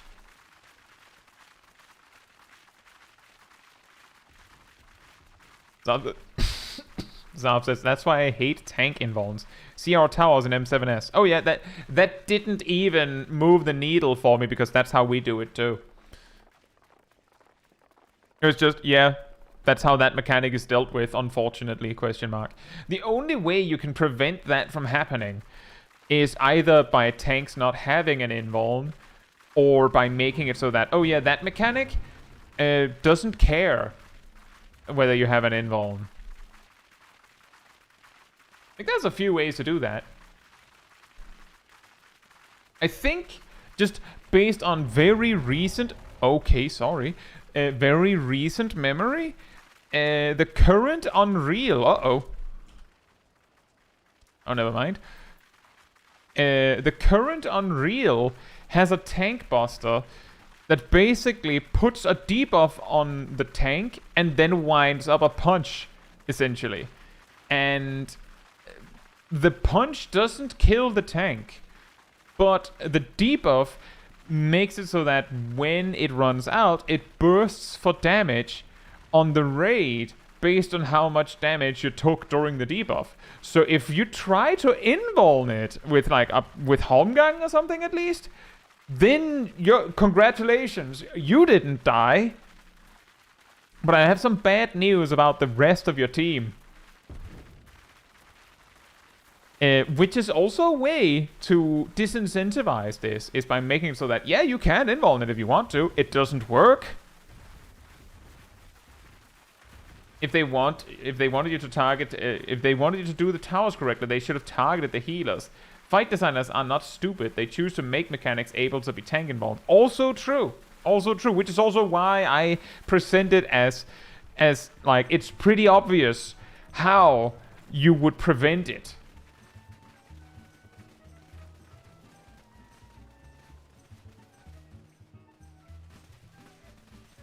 And the fact that it is that obvious gives me the impression, at least, that they can't possibly have like looked at some like I've been told, I believe I've heard that Yoshi P, no, some of the boss fight designers and possibly also Yoshi P may enjoy watching people clear it, as far as I've been told. And if that's true, I can't imagine the one that designed M7S saw tank use invuln for the pillars and went, oh no! I forgot about that!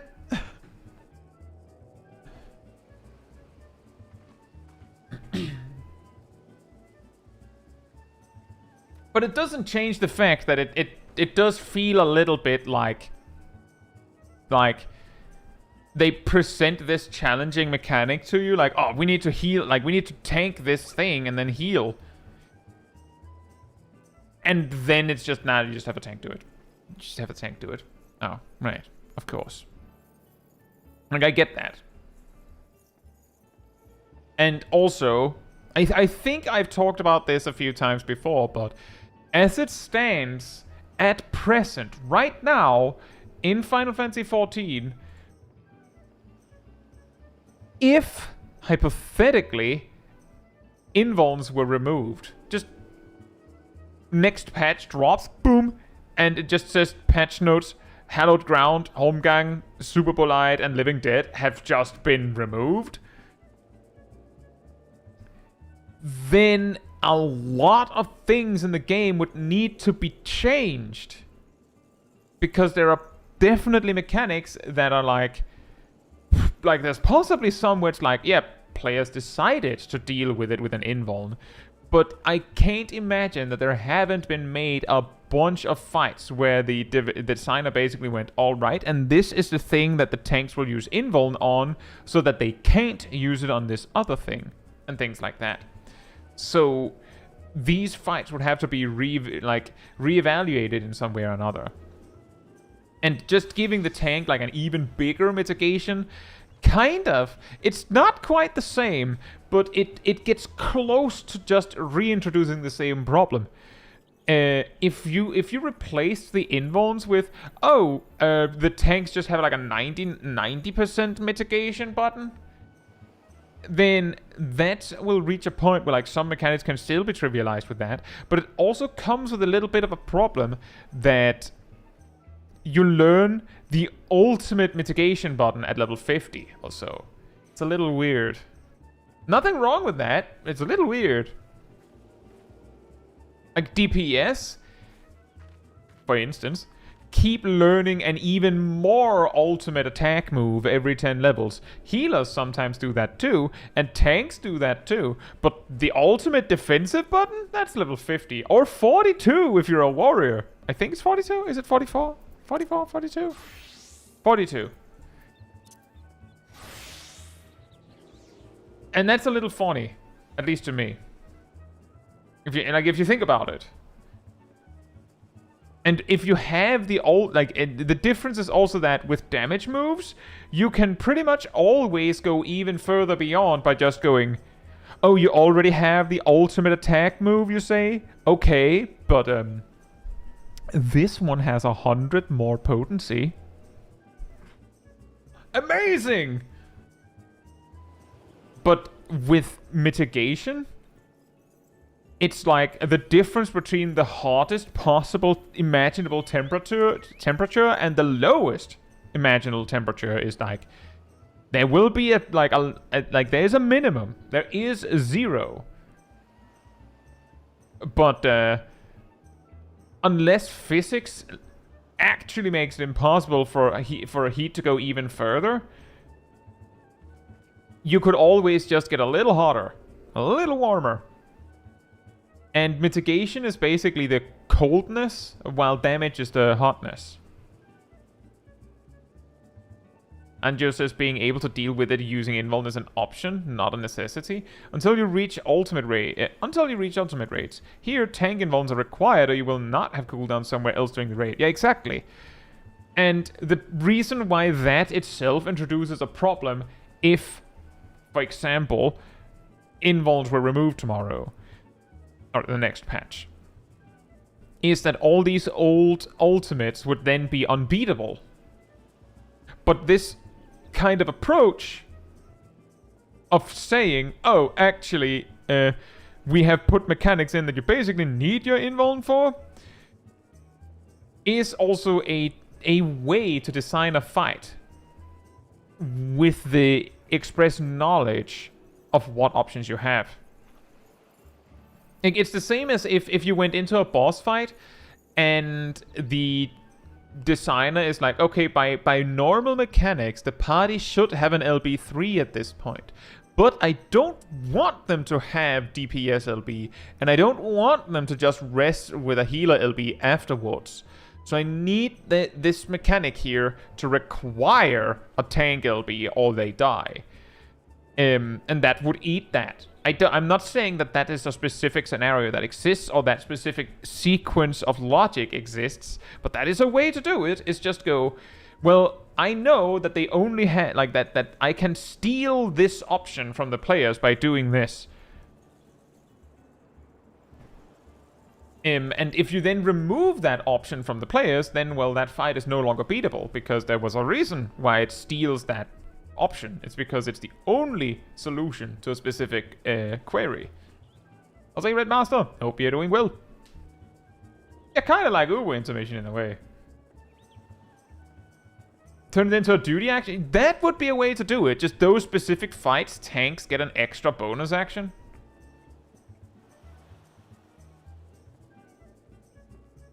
Red Master says, let's be honest, some players would find a new way to cheese certain mechanics so the complaints on invuln would just change to something else. Maybe. Maybe. But I will say there is something to be said about how effective tank invulns are at cheesing things. But again, if, hypothetically, the devs saw invulning mechanics as a problem instead of like a challenge in boss design, then they would probably a lot more frequently just say, oh, yeah, but that mechanic can't be invulned. And not that one either. Oh, definitely not that one. And not that one either. They basically would give you the stun treatment. Oh yeah, bosses can't be stunned, obviously. You know that. It makes sense. Paladins with their shield bash, just like, bruh. What's this? Old porridge? Yes, actually. Because it would be OP if it was usable. I'll say, Falcon, hope you're doing well. I raised you to 8 paladins.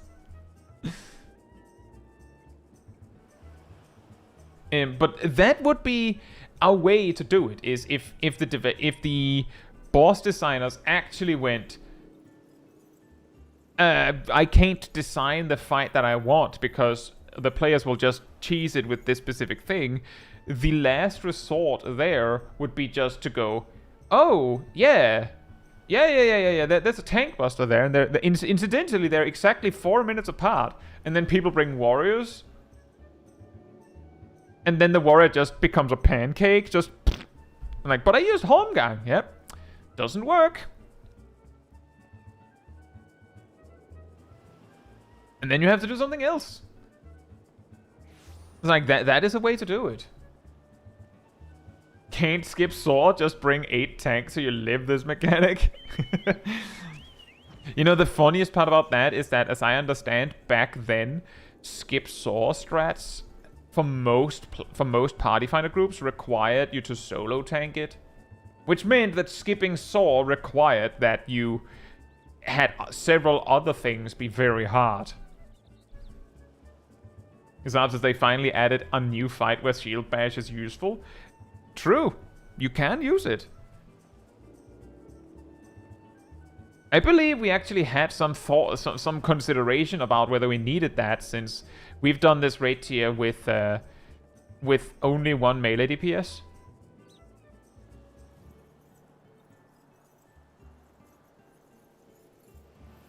That says alternatively you can add in another hard-hitting boss so you can only involve one of them. True, that is also usually what I go to, because, oh yeah, that doesn't work, it feels a little lame, right? It does feel a little lame, but imagine, just for a moment, imagine if, like, as the boss designer, I just go, oh, well, I don't want them to have invuln for this. So, first off, I have to make sure that this mechanic comes up frequently enough that one tank can't, like, refresh their invuln again for the next time it comes up. I.e., they have to be close enough that they can't be 4 minutes apart because Warrior exists. And then you just have the tank buster be, oh yeah, first the boss does a tank buster that does a billion damage. Just straight, 1 billion damage. You will die. But you can invuln it. And then, exactly 11 seconds after the first hit there, the boss hits you with another tank buster that is actually more reasonable, that you can just use regular mitigation for. So basically, the designer goes, well, the first hit requires your invuln, and the second hit, I mean, you can do whatever you want, but you can't use your other tank's invuln for it, because if you do that, then someone's going to die in like 3 minutes. But that, I feel like that could also feel a little lame. You know what I mean? Like, at that point, you might as well just call the attack, give me your invuln. Gib invuln. But you can probably do it in a more tasteful way, where like there's an obvious thing to use your invuln on. Technically, Living Dead is longer than 11 seconds, right? Yes, but the actual invulnerability is 10 seconds long. So the first hit hits you, and now you can't die for 10 seconds. And then the boss, exactly when Undead Rebirth ends, smacks you with the follow-up. Like, that is exactly the reason why it's at 11 seconds. And the fact Living Dead could be used early doesn't matter if you've already, tuned it to be unbeatable by Holmgang.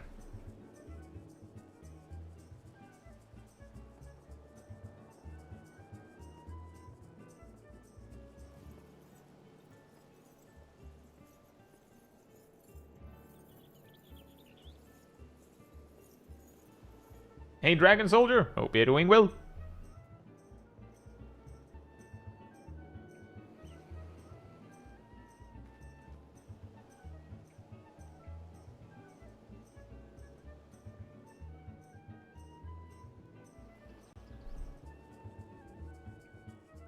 That's also something to be said. Also, hey, River. Hope you're doing well. What's happening now? Hangout stream. We're doing a little bit of a mix this time. Normally I've had we walk and then we reach the destination, then we just look at clips. But we're doing a little bit more mix this time. And we're discussing the problem of invuln's cheesing mechanics. I think there's something to be said that, hypothetically,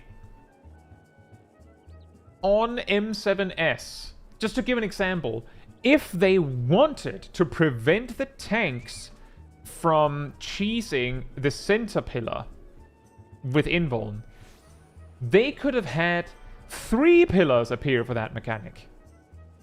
You could have it just be like the boss does it like power slam, and then he just has like his vines slam down at 2 other places. The 2 other places are tank busters, so it has to be the tanks. Now the tanks can't be present for the center pillar. Now it doesn't matter that they have invulns, because they can't use them for that.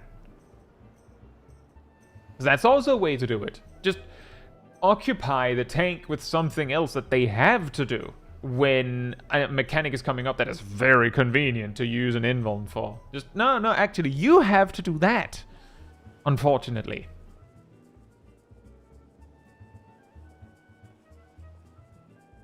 It's like there's a lot of ways to do it.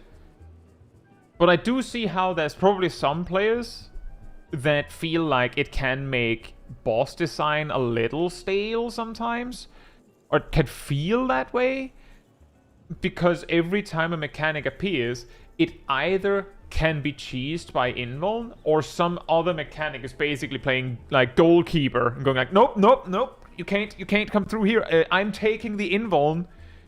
And in the cases where there isn't anything that is very convenient to use invuln on, then suddenly it just, you know, becomes in a panic button, you could say. They said in an interview or something that they tried taking all possible ways of solving when putting mechanics in. Yeah, indeed, as we were talking about, is the pillar soak in M7S, as mentioned, is dealt with by an invuln. But if that mechanic wasn't there, then you might just use an invuln for something else. Case in point, the pair tank buster can be sort of cheesed with an invuln if you want to, but because you need some invulns later in the fight, you can't do that as frequently as you maybe could have done if those pillars weren't there. So like, that also plays in.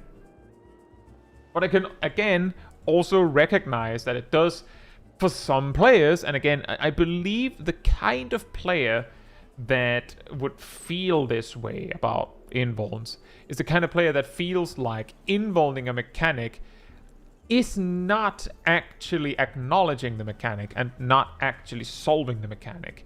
For those players, using an invuln on it is more comparable to just saying, no, I don't want to do it. Nope, I don't feel like doing it. Which becomes a little... It makes a little more sense when you think of how... I think it started to happen a bunch in Endwalker. Some of you may recall that at some point, Savage bosses especially started handing out vulnerability stacks much less frequently, and instead started handing out damage down debuffs instead.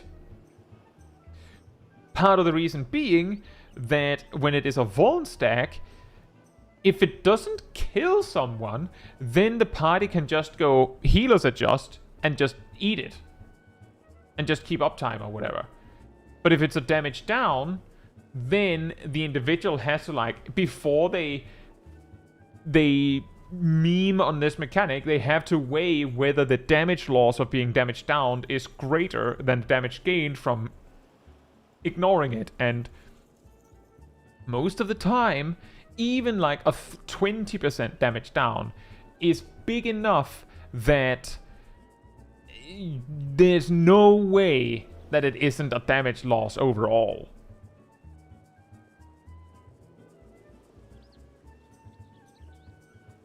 Hey, Uber Penguin! Hope you're doing well. And I agree with that, River. That is actually a pretty good example of a way that they made it so that that invulns just become like a mandatory part of the plan. I'll be right back, and then maybe we'll look at some more clips. We have a few left. In the meantime, Sanity restored.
Alright, I'm back.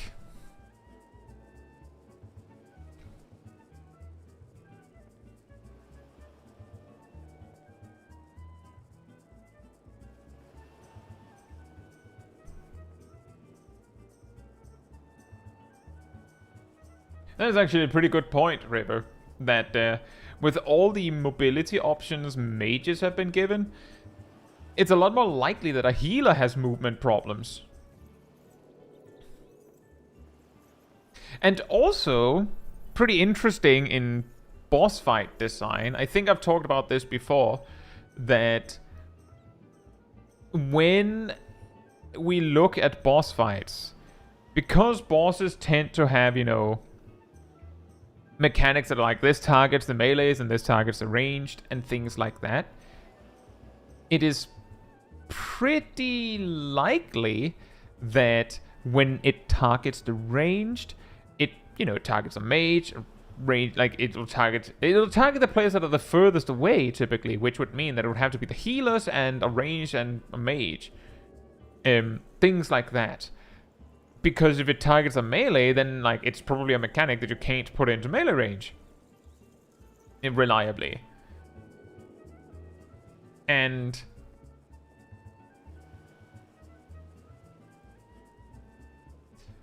that also means that when something is targeting the ranged in such a way, there is some level of like lowest common denominator that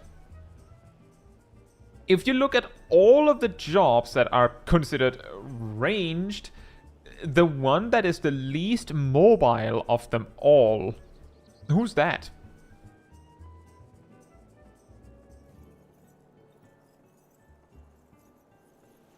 I'm guessing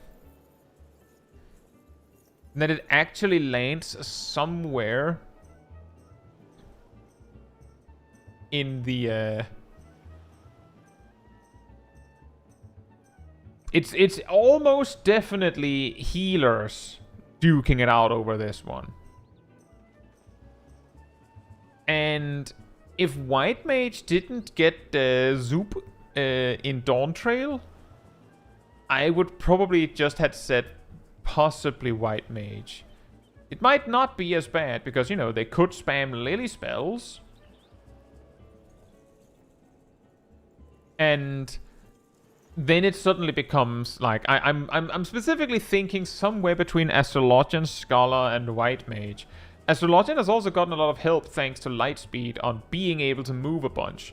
They are, however, at their worst when you need burst movement because they have sprint. And then then the camera turns to Scholar as well because they have sprint and party sprint. As I enmity, I hope you're doing well. Yeah, the fact that they've gotten so many more light speeds matters a lot, because in the past it was like, yeah, you could use light speed as like a mobility option, but how are you going to do your burst then? Now with two of them, it's a lot more manageable, but not only that, you have an extra one for the odd minute.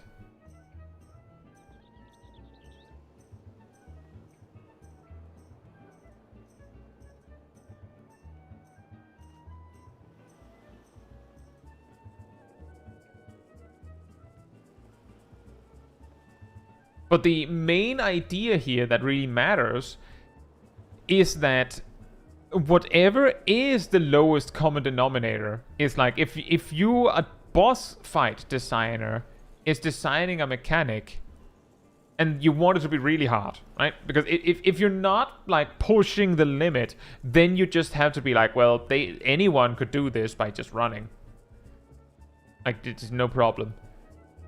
Then it doesn't matter. But if you're pushing it and you're like, this has to be really hard, then you have to like be like, oh well, Astrologian does not have a designated burst mobility option, and Scholar doesn't either. Like, not really. So if healers are going to be circled into this one, then it has to be doable with sprint, because they don't have anything else. And in the same way, this is also why I feel like this is also why ranged physicals tend to feel like their extreme freedom of movement, because, no casts, it feels a little wasted a lot of the time, is because ranged physicals usually deal with the same mechanics as mages. And they, if it's not DPS specific, then they typically deal with healers too. And as a result, the fact ranged physicals are slightly more mobile doesn't really matter most of the time, because the mechanic has to be designed to be beatable by anyone on that list. At least if it's targeting 2 players.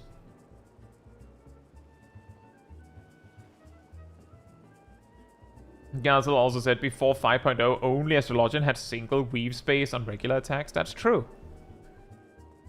That is true. There was a time where healers had full 2.5 second casts on their GZD filler attack. And there was a time where Summoner did that too. It's pretty funny. It's pretty funny to look at Ruin 3 here with a 1.5 second cast time and then think about, in Shadowbringers, like on Shadowbringer launch, they had reworked how Summoner pets worked and Scholar pets. Which is to say, for Scholar, I believe it was with Shadowbringers that Eos and Selene were made identical, and instead the Scholar itself just had Whispering Dawn and Fey Illumination as buttons. Before Shadowbringers, the pet had the buttons, and you then had your pet hotbar that you could press the buttons on if you wanted. And that didn't require a weaving space from you, because you were just, you were basically just doing the equivalent of, pressing Ruin for yourself. You were just pressing on your other unit, commanding it to use Whispering Dawn or whatever. So it didn't require anything for your character to do that. But then Shadowbringers came. And for Summoner, because they had 3 distinctly different pets, they instead had Eggy Assault 1 and 2. Which turned into stuff that they could use. If I recall correctly, they had 2 charges on each Eggy Assault with 30-second charge times. So 1 minute to get 2 charges of each. But at launch, they were OGCDs. Which made sense because, Scholar's buttons were OGCDs. And before Shadowbringers, these actions that you were commanding your pet to do were buttons that, you just clicked on its hotbar and it would do them. So it made sense that they were OGCD. But because they were OGCD, they required weaving space, which nowadays isn't a problem. You just weave 1 every GCD, right? But in Shadowbringers, Ruin 3 was a 2.5 second cast.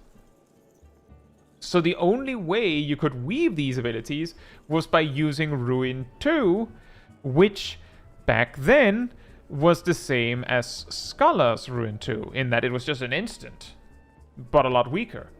But it got weirder because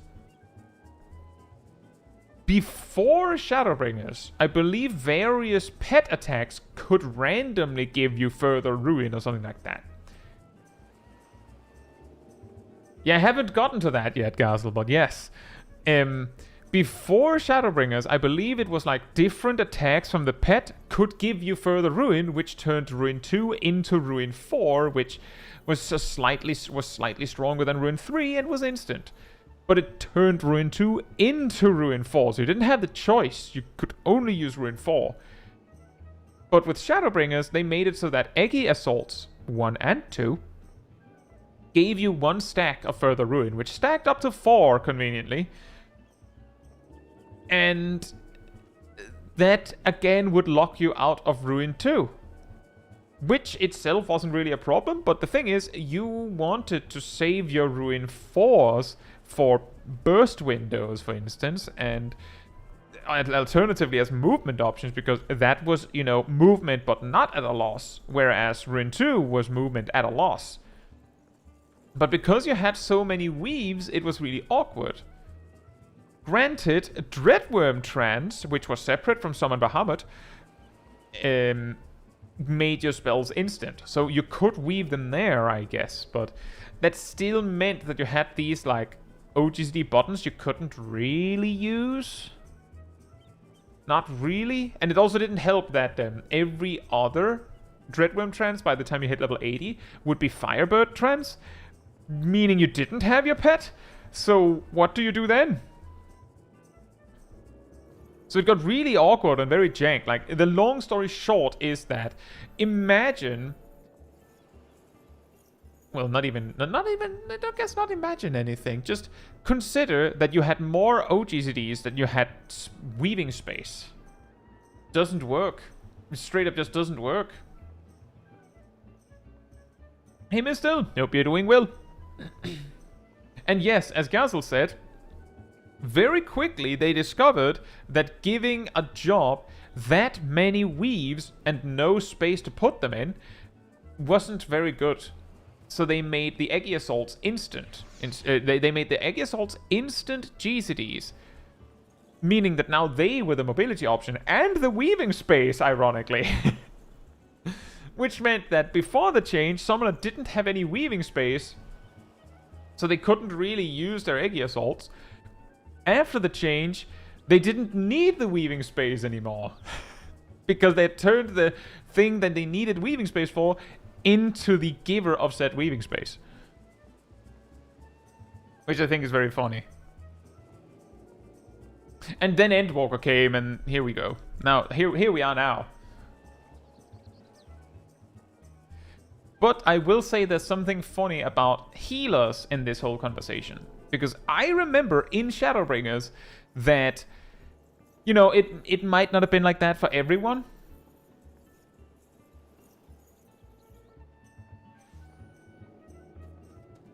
But from my perspective, it felt like the way healing worked in content, like with multiple healers, was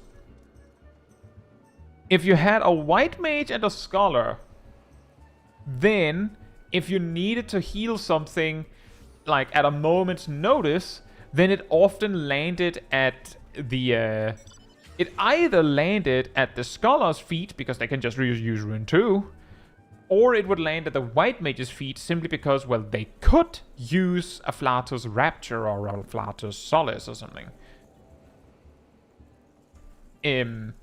But since neither could reliably respond to a problem that wasn't situated in the 30-second increments when they were going to reapply their dot anyway, meant that neither were super inclined to respond.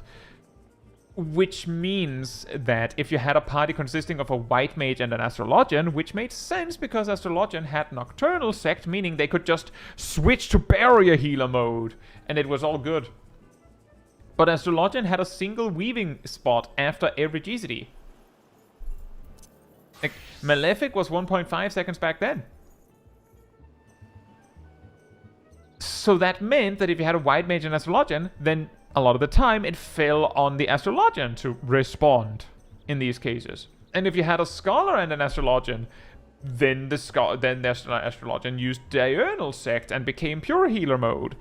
And again, because they had the weaving space, it usually landed at the astrologian's feet to respond to things that weren't like conveniently timed. Not that it had to be like that, you know, sometimes you just have to use an OGCD. If like that's what it takes to survive, then that's what it takes to survive. But I still found it really funny, and might be part of the explanation as to why Endwalker came and then they made all of the healers have a weaving space. Because that's like another thing that was addressed in Endwalker that was like, that's a little strange in optimization context. Like another one is how Endwalker made everything 2-minute bursts, where before Endwalker it was like There's a wide range. There were 1 minute bursts on some, like some had 1 minute rate buffs, some had 90-second rate buffs, some had 2 minutes, some had 3 minutes. So, but that then also led to some optimization where it's like specific jobs better fit into optimizing in that mold. And the only way to avoid that problem, quote unquote, was to take it away. Just be like, no, there is only 2 minute bursts, so it doesn't matter. It's fine. Rivers says, speaking of White Mage, they really need to give it a little more party mitigation. Not a lot, but I saw a mitigation sheet for Q40, and it lists down the mid sheet for all healers, and White Mage's entry is cries in no mid. Yep. Gazel says Brotherhood and ley lines were 90 seconds, if I recall correctly. Yes, but it gets weirder, because Brotherhood, I believe for even in Shadowbringers, was physical only. Something strange like that. Which was also a thing, just randomly. Oh yeah, but that rate buff is only for those. Speaking of which, Red Mage's Embolden looks a little strange nowadays because it makes it makes Red Mage, the user of the ability, do 5% more magic damage, but it makes everyone else do 5% more all damage, which of course means the Red Mage's Embolden does not affect Flesh, Contra 6, Core, Engagement, or Déplacement. All those OGSDs, nope, don't work. Because it's not magic damage, it's physical damage. But back in the day, Embolden increased the Red Mage's magic damage and everyone else's physical damage. Exactly, Seraph. River says 90-second physical Brotherhood sounds cursed. See, the thing is, back then, I believe Perfect Balance had a 3-minute cooldown and just gave you 6 freebies.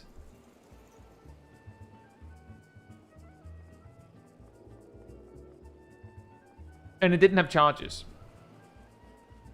And Masterful Blitz didn't exist.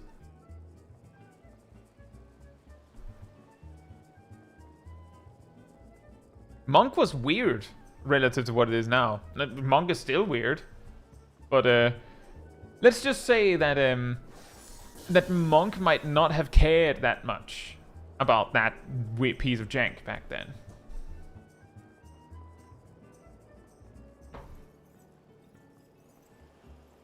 Right. How about more clip? We have some PvP here from Gazel. So, some of you may know that this week's Moctome mini-mog is play triple triad and win, or play one single match of casual Crystalline Conflict. Which of course caused some players to, you know, come to the floor to play some Crystalline Conflict. Because imagine playing card games, am I right? To be fair, sometimes those triple triad battles are like mega nonsense. And it takes multiple attempts.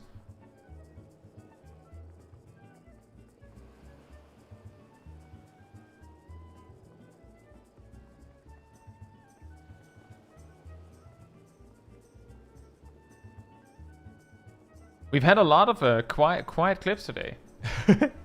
Mistel says, I did the triple triad challenge. It was fine. I didn't do either of them.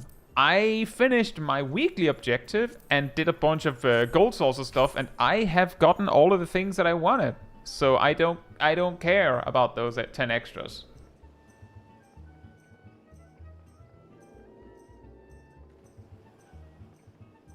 I believe in the heart of the cards. That's the spirit. I just finished, and then I just don't mind. I don't really care about all the things you can like repeatedly buy.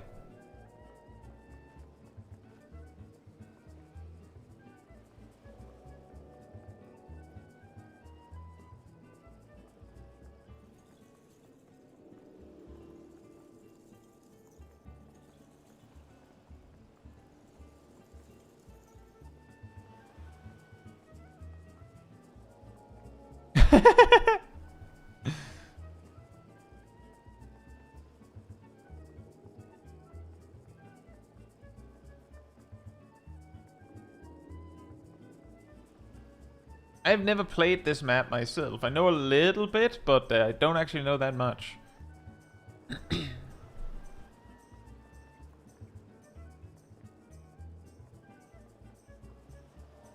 Hey Ryan, hope you're doing well.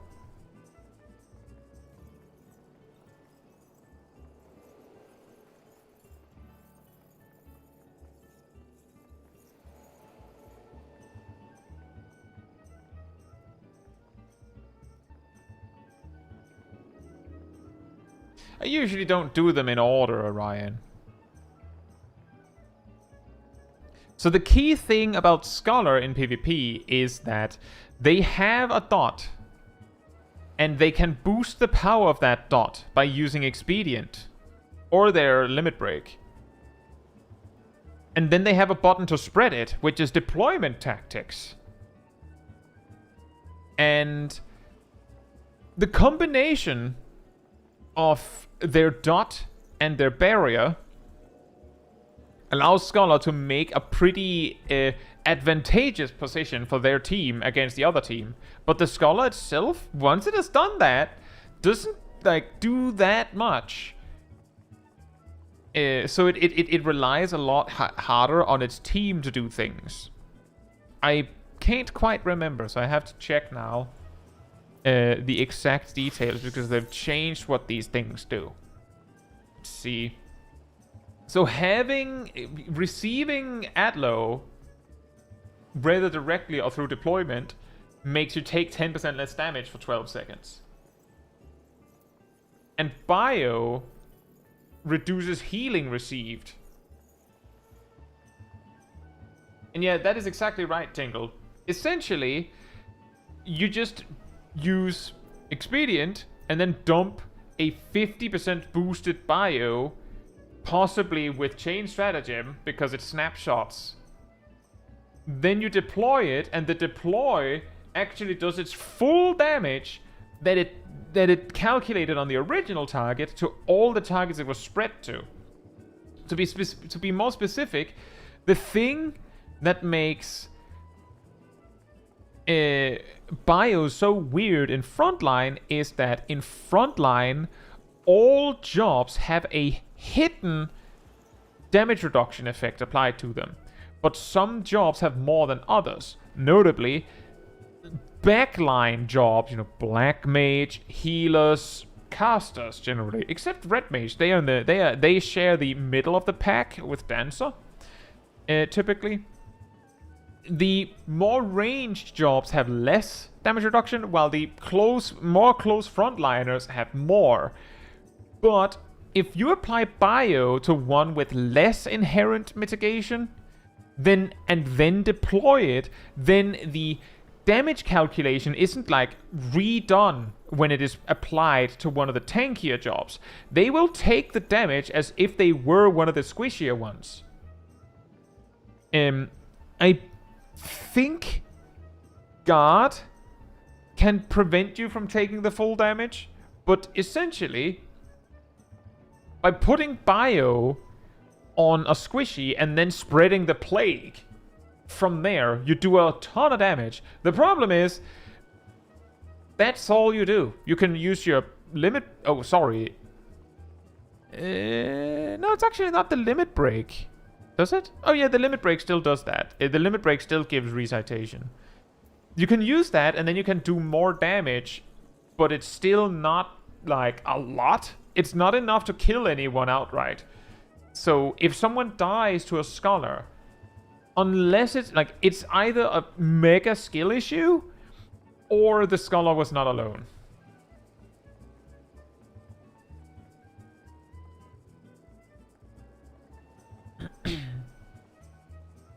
Hey Lilo, hope you're doing well. We're not going to go down that path again. You already had your DT bad conversation yesterday. Actually, the day before yesterday, I think.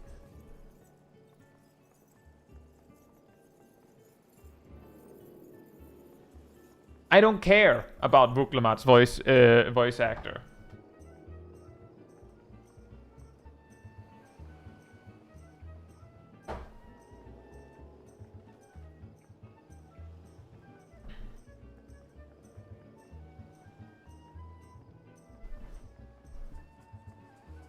Hey Benjamin, hope you're doing well, and thank you.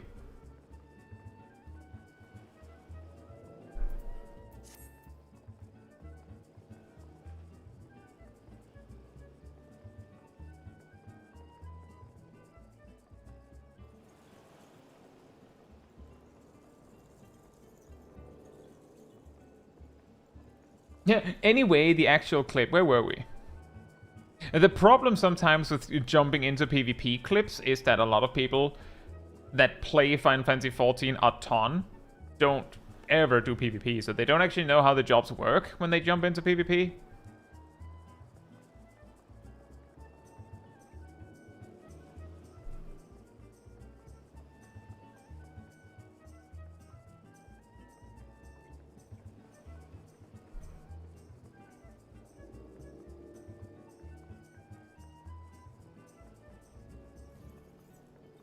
I do find it interesting that you've decided to color your teammates white for this. POV, you're in a casual match. Your team is chasing a DPS into Narnia. Ah, yes, the classic.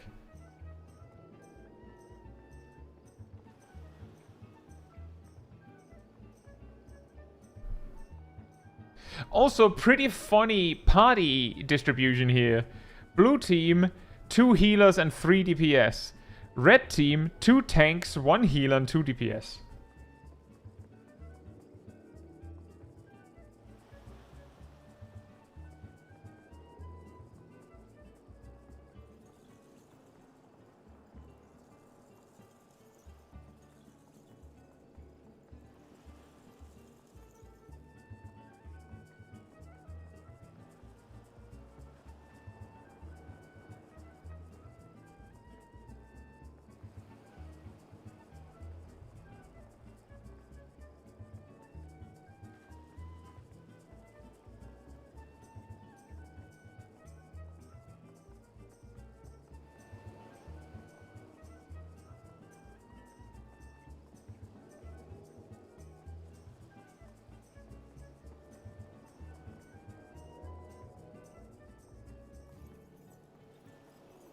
A big problem is also, for me, is also that I don't do Crystalline Conflict enough that I might necessarily know what went wrong when things go wrong. But it is a positive that this seems to be a more even match. A lot of the time I feel like something like Crystalline Conflict, at least in my more recent experience, which is not very recent, admittedly, it can feel a lot like, especially in casual, a team dies and then loses. Like, you just lose the first exchange and then you don't recover.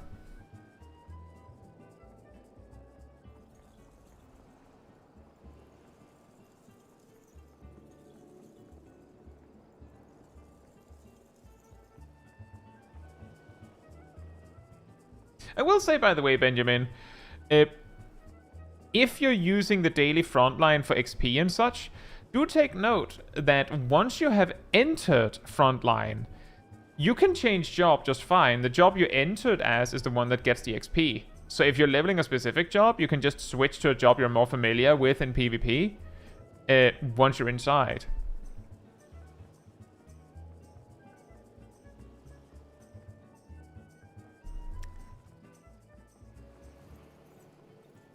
Oh, here it comes. What? Wait, what happened there at the end? I did see that the timer went out, but I'm pretty sure it should have gone into overtime.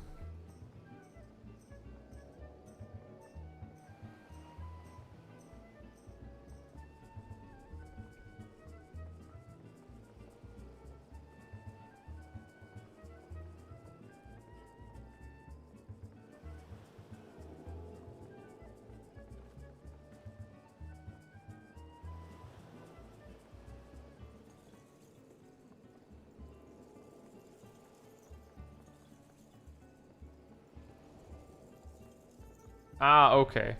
So the thing that confused me is I'm looking at this. White mage is in circle. Match should continue. But technically the circle is gray, indicating no one is in it.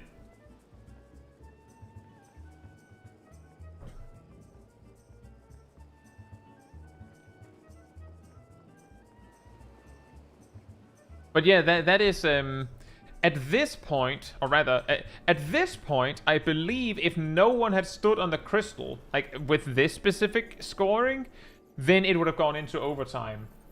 And then the moment either party like ended up with advantage, even remotely, match is over. So like basically whenever either one hits 100% on this. But when you hit this point, where one of the teams is significantly ahead, or, you know, ahead at all, if that team is on the crystal when the time is up, or no one is on the crystal when the time is up, then that team just auto-wins. However, if the other team is on the crystal, then the match will continue until they're not on the crystal for like 3 seconds or something, I think. Or until they actually turn it around and gain an advantage, if I recall correctly. Because then when they reach like the exact frame where they have the advantage, the rules would flip. It's just that because they're already on the crystal, that means they win.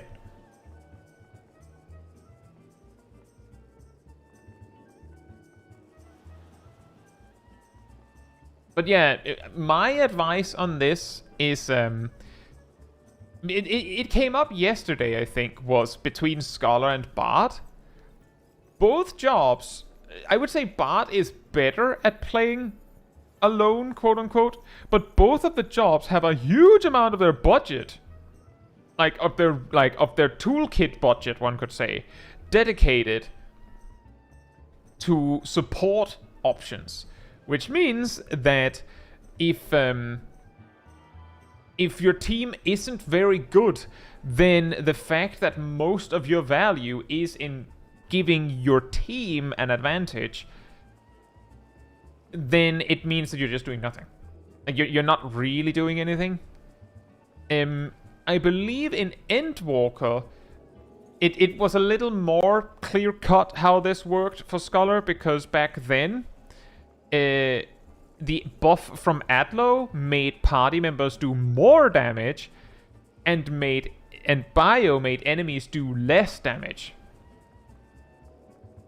Which means that I believe it was 8% for both, but essentially it meant that, roughly speaking, having a Scholar set up with Bio on the enemy team and Adlo on your team meant that your team did 8% more damage, while the enemy did 8% less, so made like a 16% output discrepancy.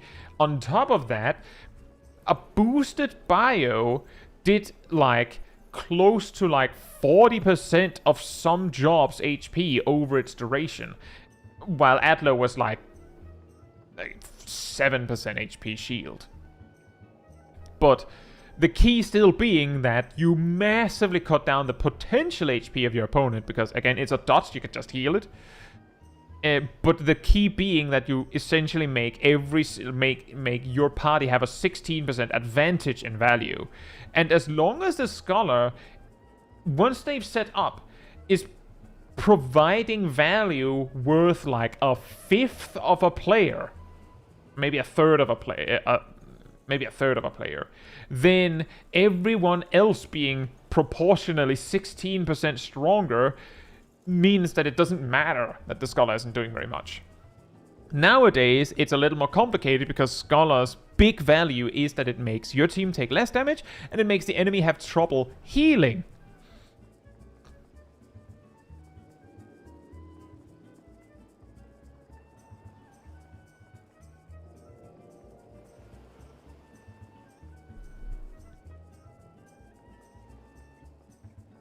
Hey Devil, hope you're doing well. Thank you so much, I'm glad to hear that. Lilo, here's the thing.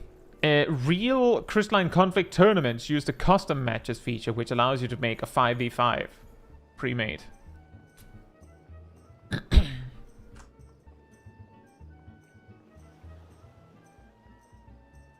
But this was an interesting match because there was more of a back and forth, which isn't always something that happens.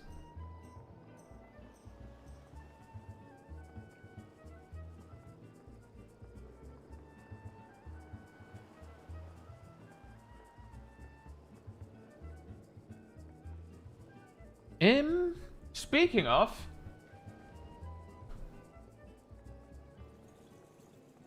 let me just check how. I think we can get all of the clips. I think we can get to all of the clips. It would go a little bit over time, but I think we can get it all. Speaking of a match, we also have one by Orion here.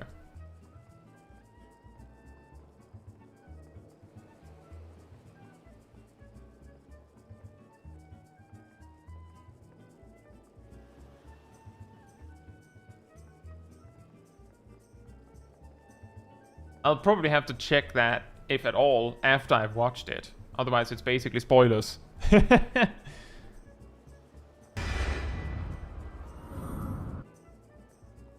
We have sound, guys!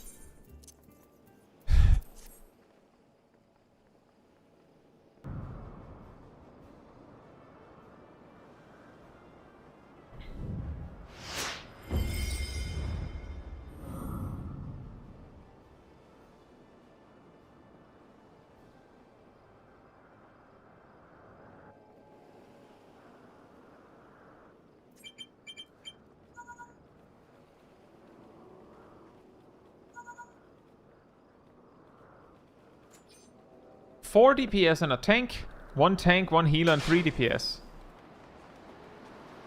We don't have music though, as you can...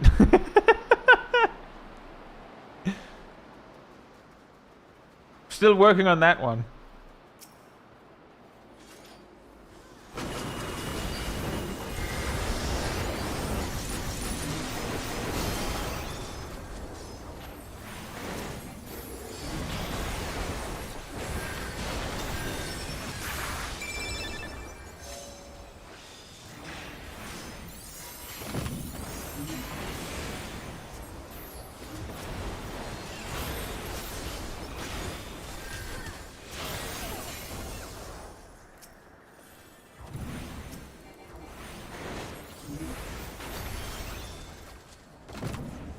Oh boy.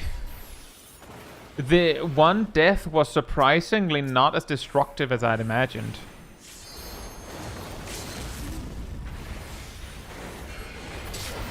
Oh! Nice!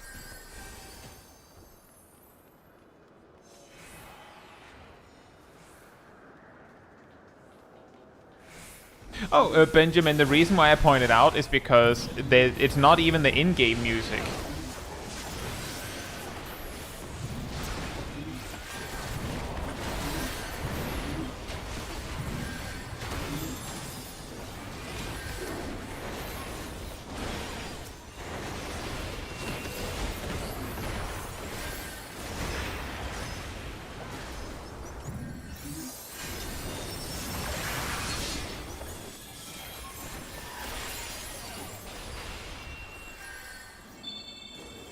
Ha!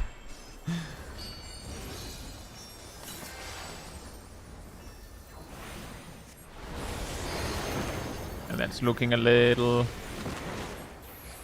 dicey.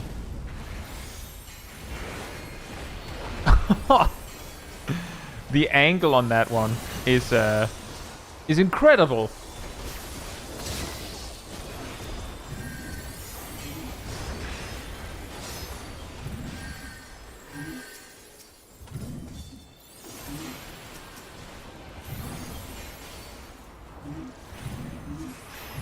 That's fair, Benjamin. That is fair. I think that Viper's dead. Nope. That's fair. The reason why I clarified on it is because there's even stories of people getting claimed on 14 music, but it's very specific ones, and it's usually, or it's pretty much always, erroneous claims that you can counterclaim.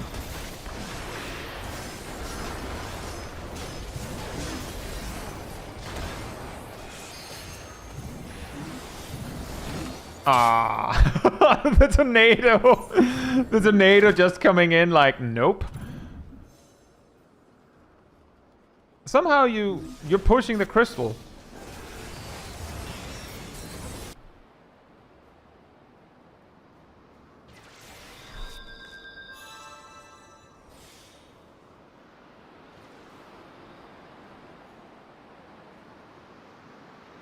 Rivers says, as a caster, I feel like I'm mostly screwed if a melee gets on me.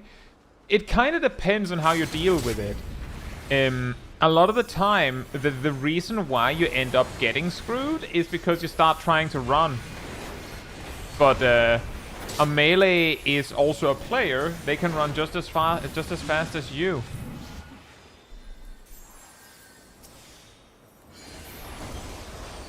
So a lot of the time, unless you're like getting ganked by multiple players all at once, the better move it will often be to just stand your ground and just try to fight them right where you stand. But it feels very counterintuitive to do that.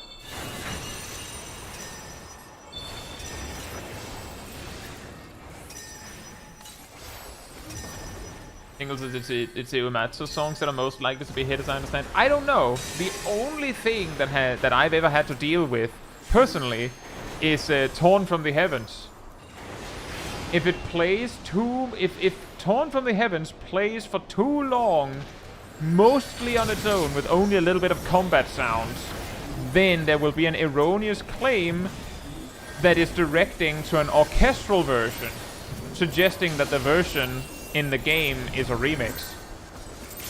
And you can just counterclaim it. That is why I turn off music when I hear Torn from the Heavens while on stream. Hey! You see, here, you can see blue is ahead. This is Orion's team is ahead, and it's counting down. When it hits 0, the red team has to permanently be on the crystal until they have reached and passed 66.4%. And that is also why it went overtime. You can see there's a person there, the Astrologian right there. They stepped out and died. And match over. I imagine that the advice Ham can give you, Orion, is a lot more helpful than the advice I can give, because Ham actually plays Crystalline Conflict very frequently, recently. Whereas I haven't really played in a long time. A random tip that I thought of right at the start of the match is that burst's duration is pretty decent. So, and you ended up using it.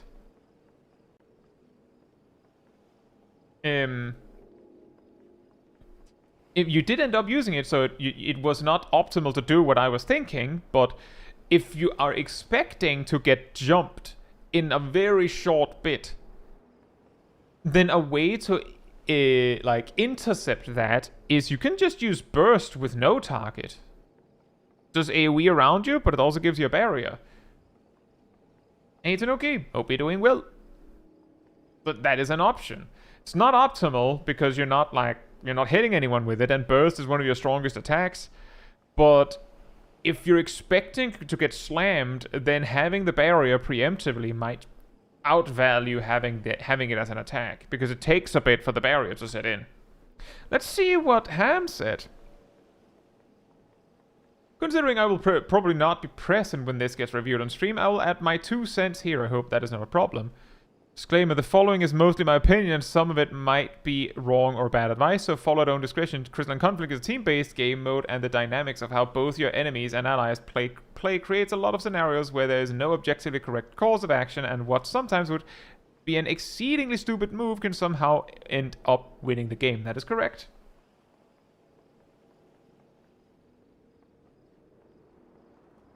Let's start with some general Crystalline Conflict things. The crystal does not move faster with more people on top of it. Both teams in general seem to be oddly attached to the crystal at times, as if piling on it did anything. Having more people on it breaks the checkpoints faster though. That's true. Play the map mechanics. Here on Cloud 9, it's the updraft followed by the tornadoes and swift sprint orbs. Getting caught in the updraft deals 50% max HP damage to you, and with a competent enemy team, should be a death sentence. But I guess in a game where everyone eats it, getting hit is fine. Yes. To avoid the updraft, you have to either have guard running when it happens, there's a countdown on screen, or stand on one of the orange circles, the moving circles that appear during the countdown. There's actually a chocobo on it. They stop a few seconds before the updraft hits. When it hits, each orange circle can only protect one layer, I think, though. Each orange circle can only protect one person, so if two players, like, pile onto the same circle, then I believe whoever's closest to the center of the circle will get the feather, and the other person will splat ungracefully on the floor. And probably will die. Using the orange circle obviously doesn't cost guard and gives a bunch of buffs. It gives haste and LB region, that is correct, but it still knocks you up, so enemies could just jump you when you get down.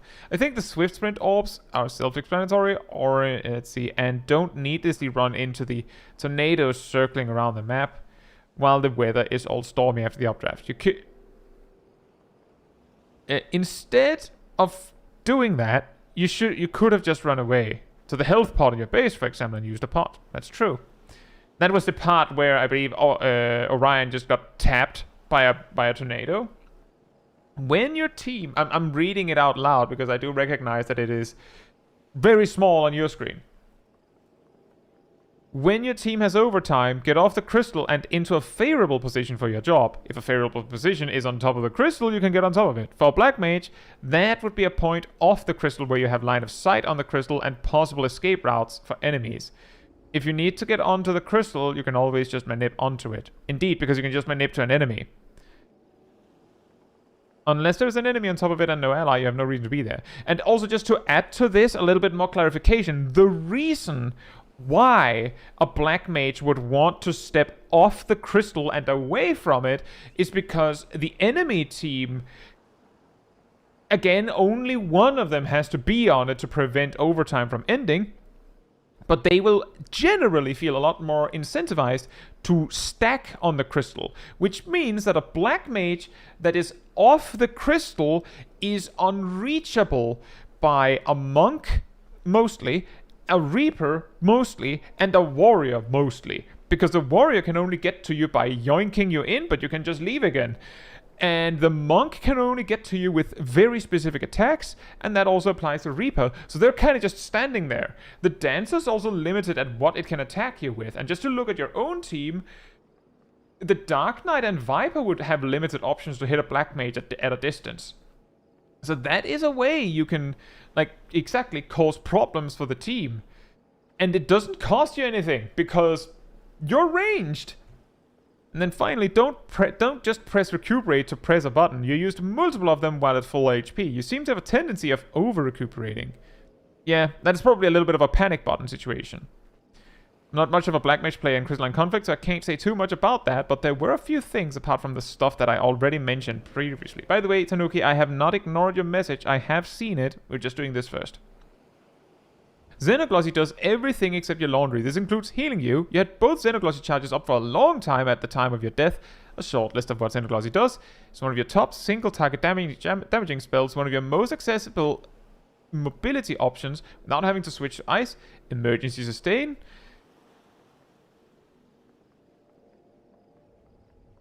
Yeah, that's pretty much it. It heals, it does damage, it's instant. In fact, a pretty common thing I do when I'm playing Black Mage in Frontline is that I will use it like use them aggressively during Wreath of Fire. Because Wreath of Fire makes all of your attacks do extra AoE damage. You just have to sneak in as many as possible during in the duration of it. Using your Limit Break as Black Mage early and often is always important. This was a thing you did exceedingly well, especially using the first off cooldown before most jobs even had a chance to get theirs. True. In contrast to Xenoglossy, your burst usage was pretty good, but against stronger enemies, walking aggressively into melee range can end up getting you punished hard, so be careful with that.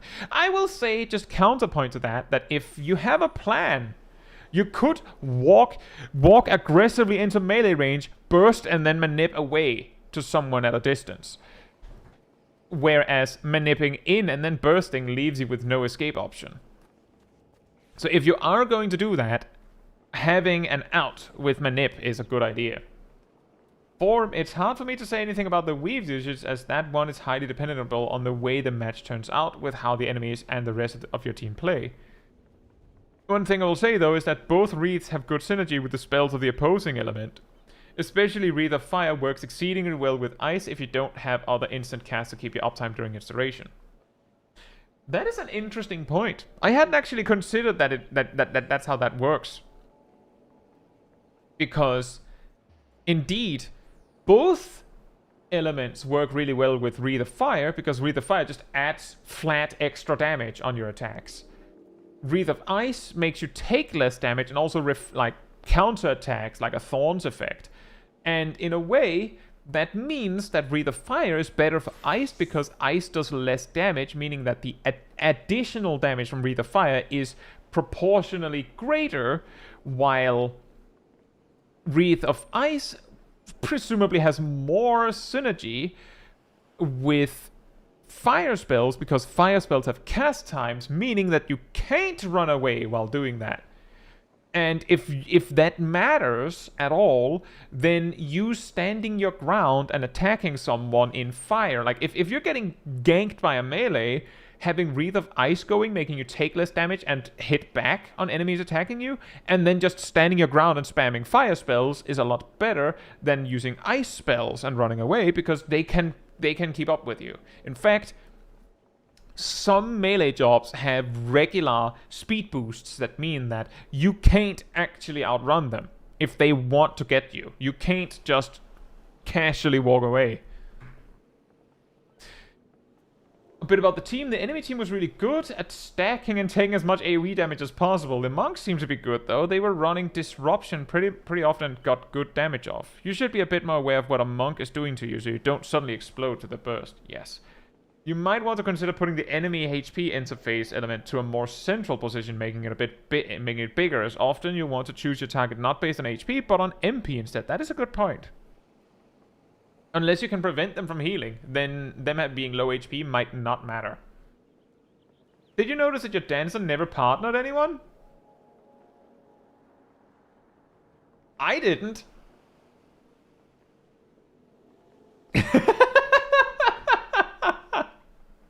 That's a fantastic note to end on.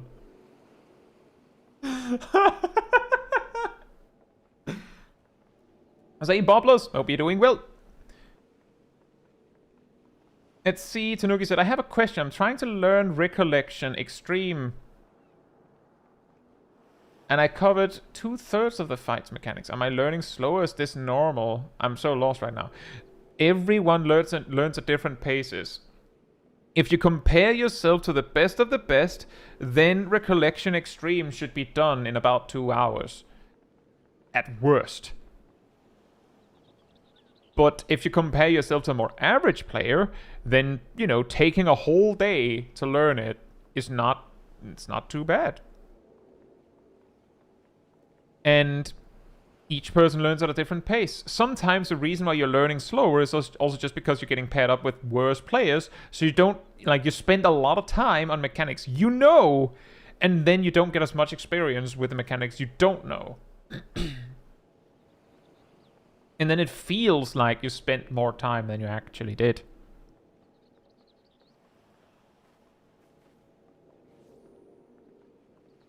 But yeah, that's very good. And you both won your matches.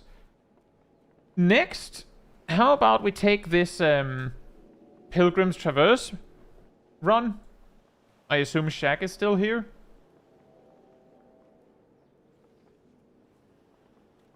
And Cat. And Milo said it was fine.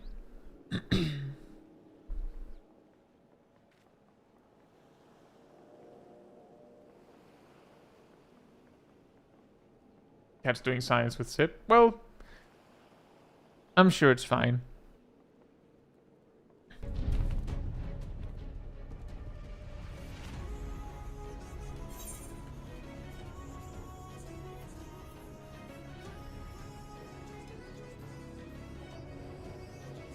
Oh yeah, that's true. We have seen your previous adventures. I was dealing with a couple of wipes, one to a luring trap on the 70 stone set, and one on the to the 80 boss. We've battled our way to the final boss. Will we be victorious?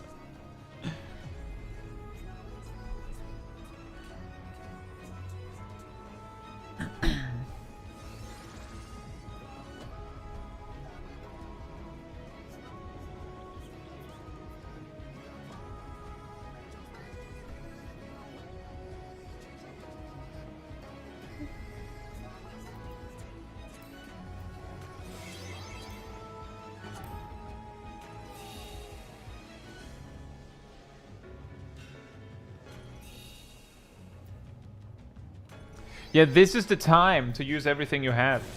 Because there isn't going to be anything after this. Ah, yes. Casual 492k tank HP. Yep.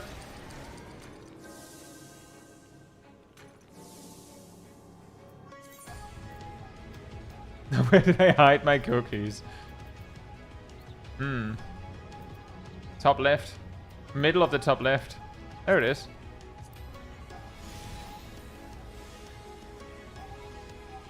That's correct, Orion. And this one has a boss on floor 99.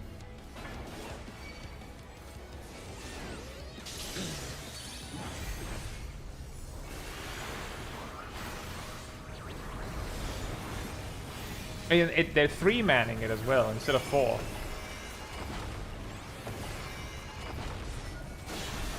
Oops.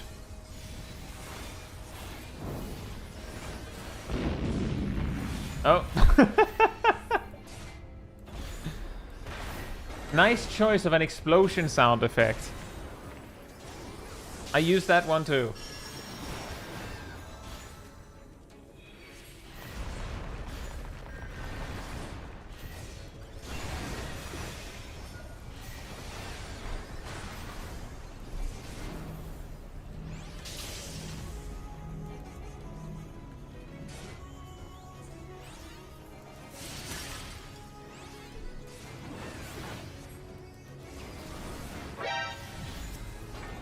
Bonus mob.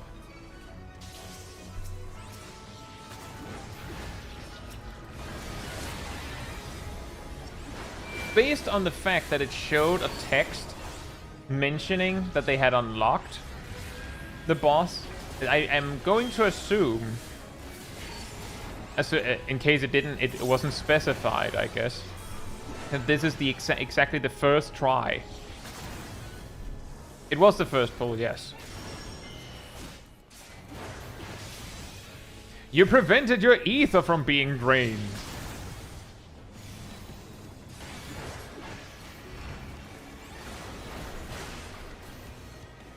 Looking at the enemy list, it looks like there's an additional bonus mob.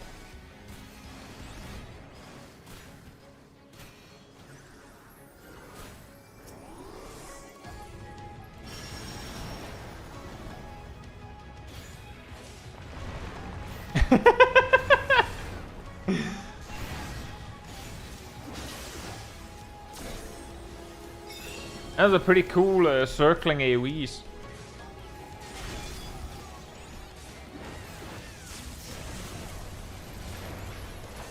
Chains of Condemnation. The boss is 2 mobs. Oh, true. What? Does something happen if you kill one of them and not the other? Or do they share? Or do they share their health?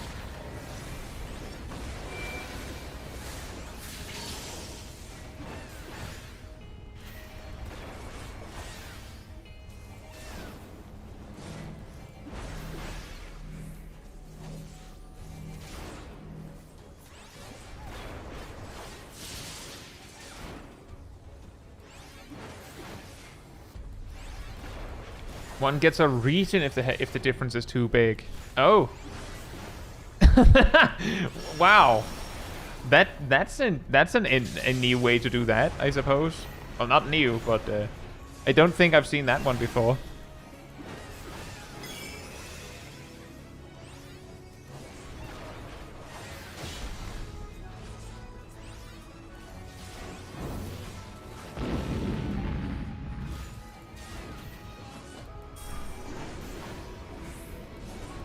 The lower health one gets a reach and the higher health one gets a damage buff. Oh. Wait a minute.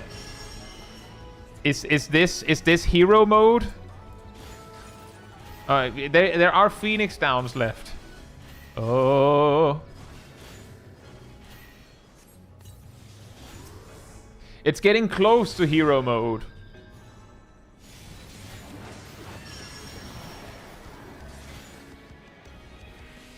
There's also something to be said that because Shaq is the only one that hasn't died, all of the buffs from the buffing intermission at the start are still running on the tank, but no one else.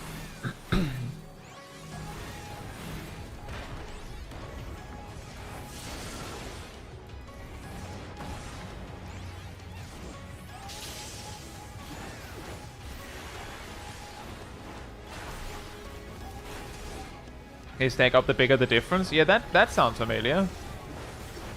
It's an eye!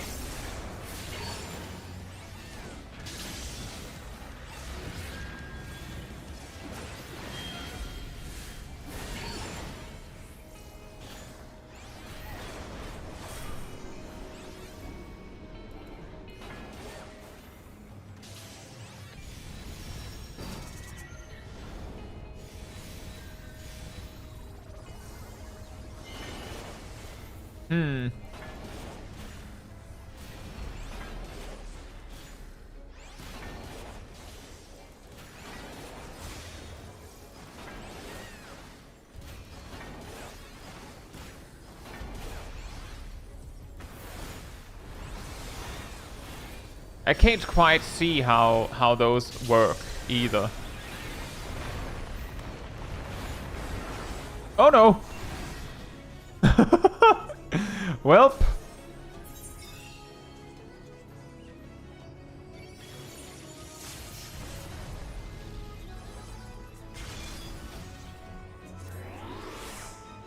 Yeah, I can't quite tell how those explode either.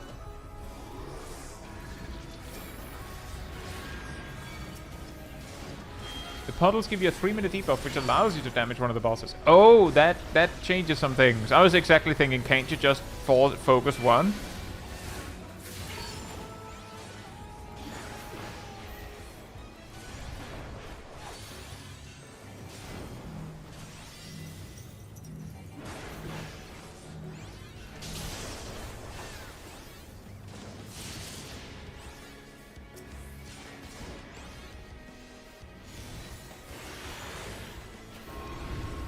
No. You did it!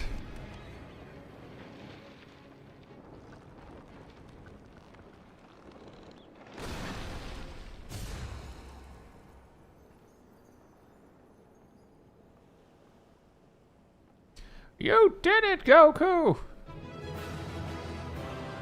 Nice!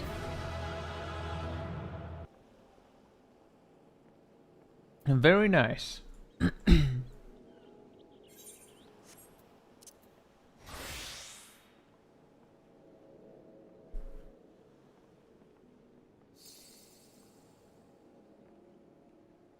Hey Alfie, hope you're doing well. So the last clip I have is Nox has been, so some of you may remember somewhat recently that Nox sent a clip of some Hades 2 gameplay, and I about halfway, like a bit ways through, was like, I can't comment on any of this because I don't understand any of this. And it was that, like, there was not that much to say, so I said, I guess we'll have to stop here. Nox has since re-recorded a bunch of times to try and make a more easily understandable clip of Hades 2 gameplay, because it's a game Nox likes very much. To try and make something that someone could learn the game and understand it without very much prior knowledge. Which of course means that there's more voiceover from Nox. And some of you may have heard Nox on Fellowship streams.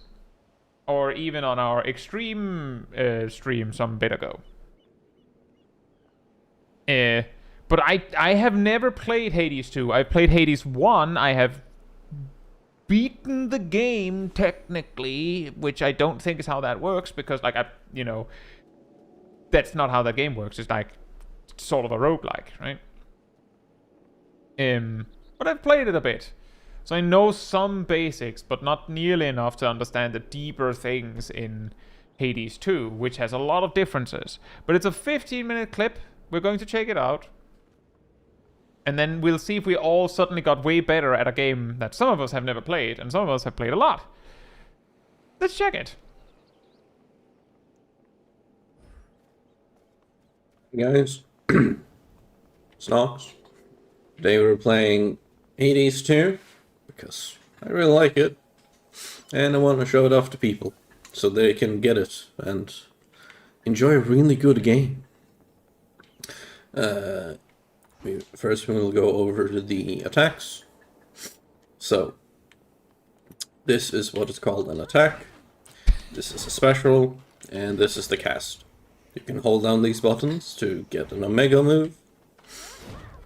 That's what they're called, which does that for the attack. I can't.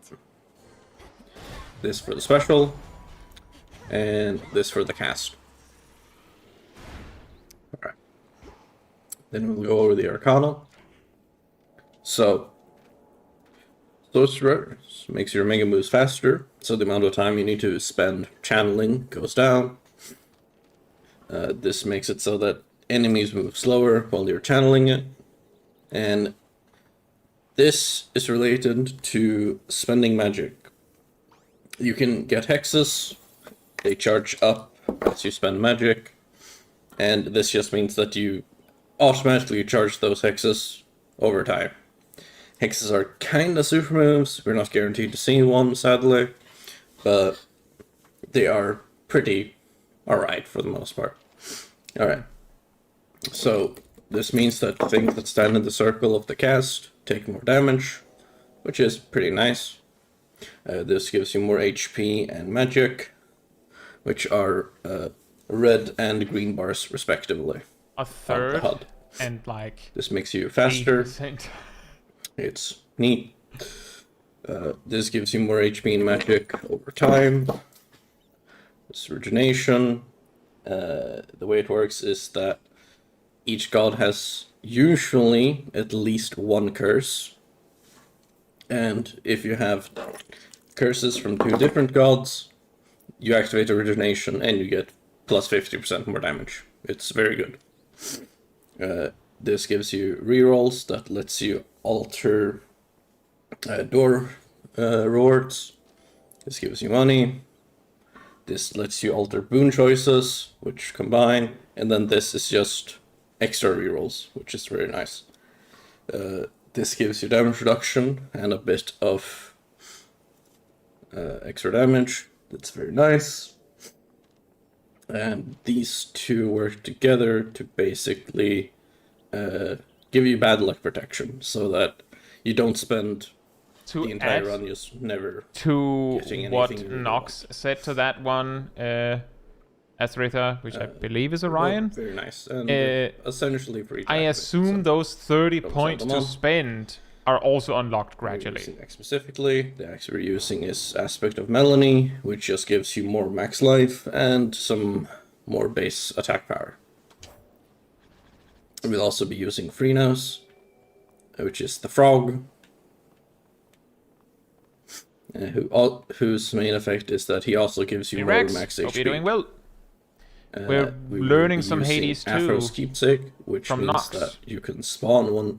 She is guaranteed to spawn in the first room of the run, and you can increase the rarity of the boons she gives you, of one boon she gives you per night.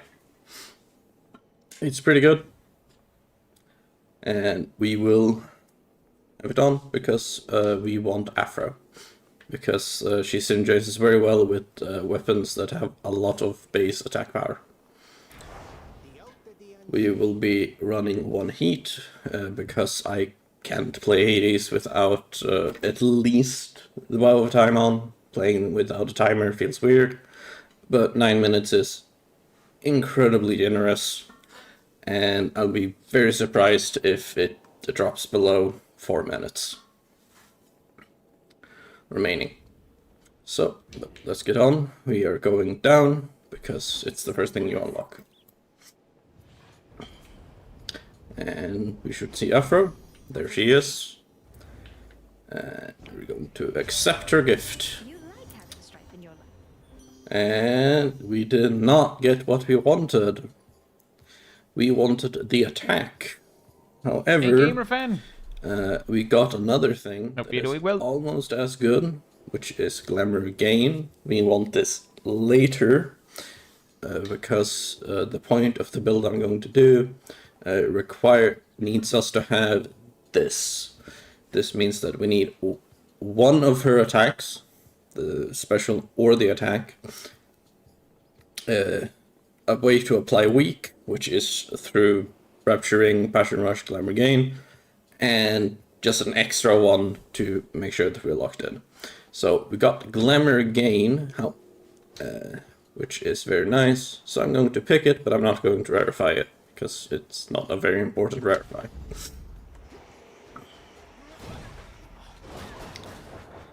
You can also see the weak apply. It's the hearts around the enemies.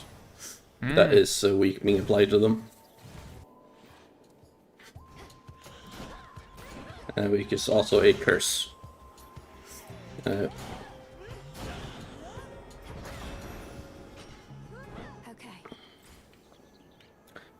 We value HP more than money here because we started with 300 from our Arcana.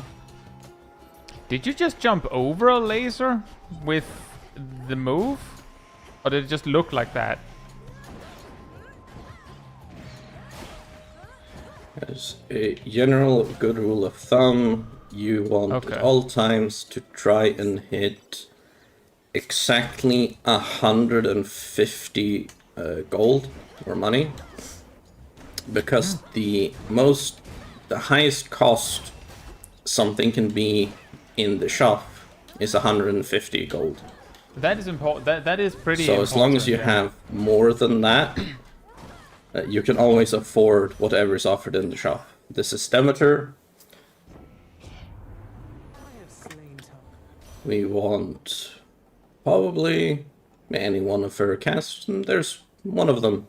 Nice. We don't want her attack because we want another thing. Neither of the options on the doors are particularly valuable here. Rolling the doors has too much variance to it. So I'm going to pick this, which is a Chaos Gate. How good Chaos is varies a lot, but very frequently it's at least alright. Let's see here. Dashing to lose magic, kindness nothing. Channeling is pretty good. This Excruciating Hell does nothing. And just as I see these things, without knowing very much, I see the excruciating talent here and think taking 40% more damage for 4 encounters could be terrible, depending on what you're fighting. But if it's nothing particularly threatening, if I understand this correctly, this means, yeah, exactly, just don't get hit, Lamau. But then you basically spend half MP for the rest of the run, if I understand correctly, which like how good that is depends on how much mana you need. Meanwhile, the maimed favor down here, it could work, but you have to be really decisive with your attacks, especially if you have a weapon that does a lot of damage per hit. It might be fine, but you're going to probably take a lot of damage from this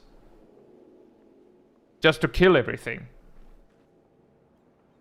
I imagine this top one, for like these low stages, you could probably get away with just not dashing. But my intuition is that the middle one is probably this the strangely main favor we can't pick. the combination of safest and best pick. Safest both in that it'll probably be good, and best in that is very effective. Because attacking is our main way, so we be effectively killing ourselves. I could probably play around it, but I don't want to. So I'm probably going to actually... let's pick this. It's good enough. Alright, here we have a good options. So, this is a mini-boss. And mini-bosses can only give you... I'll just add, it was pretty funny that you gave a reasonable explanation for why you didn't want to pick the bottom choice, and then between the two top choices, you just went, I'm gonna pick this one because it's pretty good. Based on what you said, that you don't use very much magic on X, the second option was pretty bad. And if you don't use very much magic, then having half cost on magic is basically whatever. Like, if you don't actually run out of MP in any capacity, then having double the amount to work with is irrelevant. But having things channel faster and move faster is always useful. Gods as rewards. This means that you can roll them and be guaranteed that you're only rolling for god rewards. And because that we have already picked Afro and Demeter, they have a higher chance of appearing. So we're going to try. I'm going to roll. We don't want that. And we want that. And once again, we are specifically looking for Afro's attack.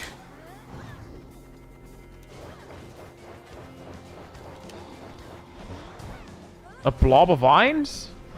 With ghosts in it?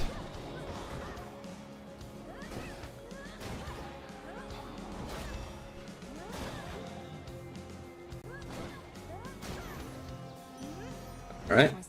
We got some Afro. Let's see what she offers. And she was very nice. She offered her attack. So we increased the... There. She said the thing. And we can leave.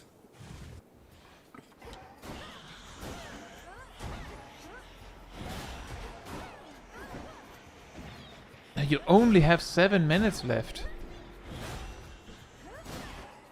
What is one to do?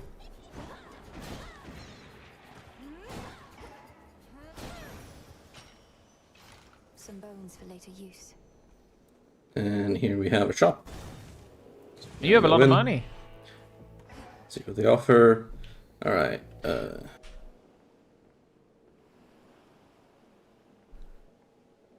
You said 150. What is this?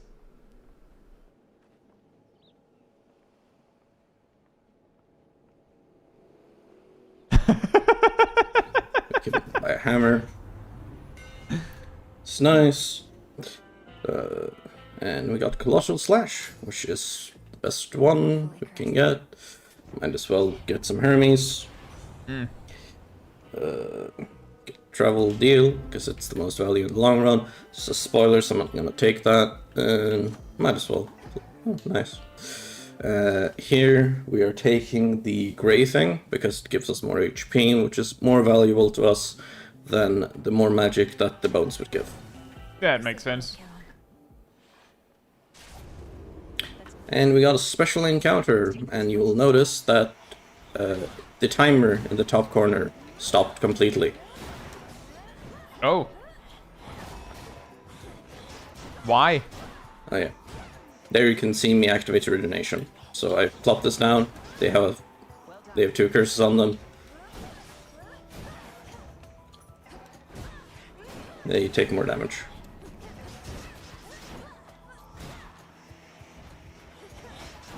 It isn't active in special rooms like this. Why not?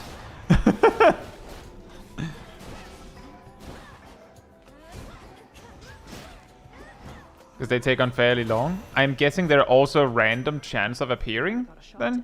You're in top form. Sure. Hey, thought I'd get Right. you some of the good stuff. Hey, Ambrosia. Are they just, like, added on top of a run? So, like, if you randomly get them, now your run is quote-unquote longer? Me down this time, I'll have for you. Alright, so this Critical one hits! is alright. This one is very good if you're making a build for it, but this pressure point is best overall because of the wording. Any damage. Very well. Here we have less than the amount of gold. The tooltip said plus 200% damage. Did they mean double damage, or does it actually do, like, triple damage? Do you know? Gold we will need for a shop, so we're going to take the gold.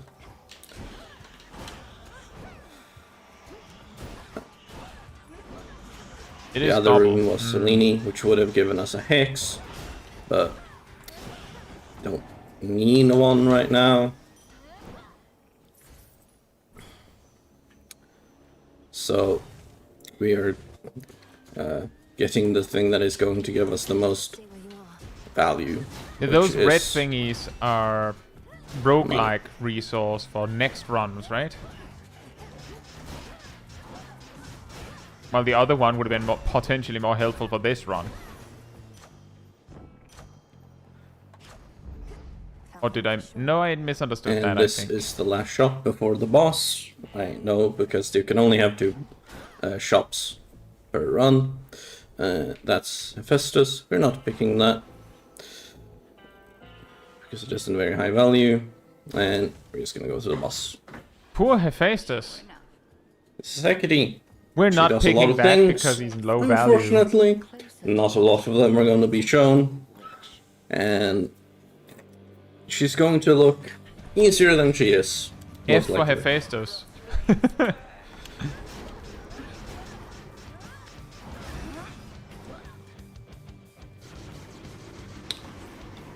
again, sisters.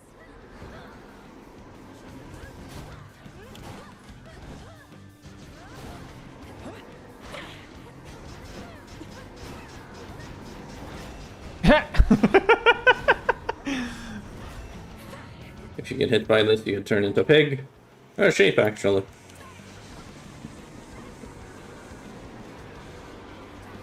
Ow.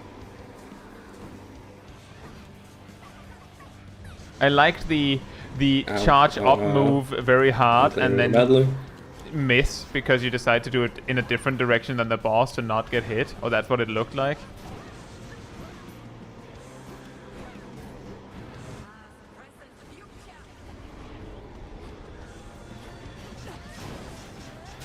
That is enough.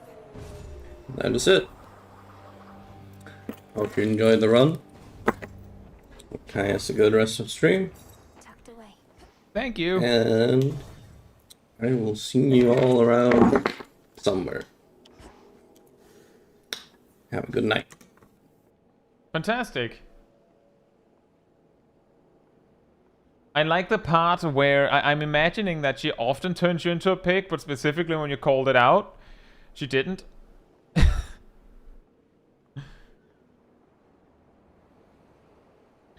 It's random.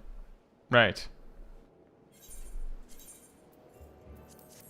But that was easier to follow, but yeah.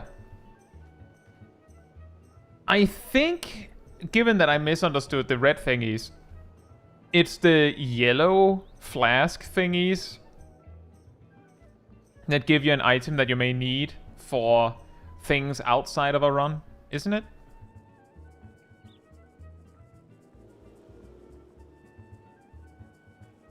Right. But that also means that we actually got through all of the clips. I had a feeling that it would take a while to both get through all of the clips and also not talk about things.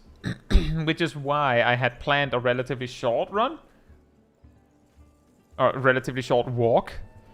However, the walk was shorter than I had anticipated, which is why we also just hung out at each location for a bit. In addition to viewing clips.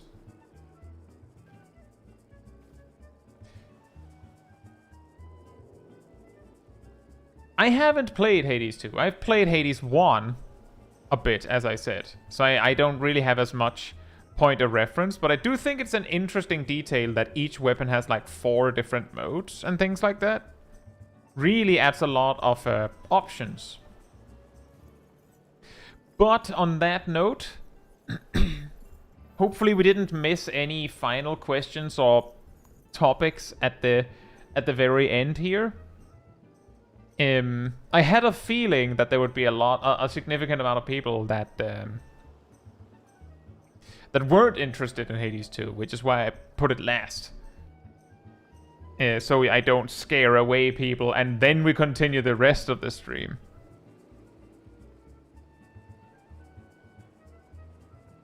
Well, let's just say, Seros, that it is many years ago that I played Hades 1.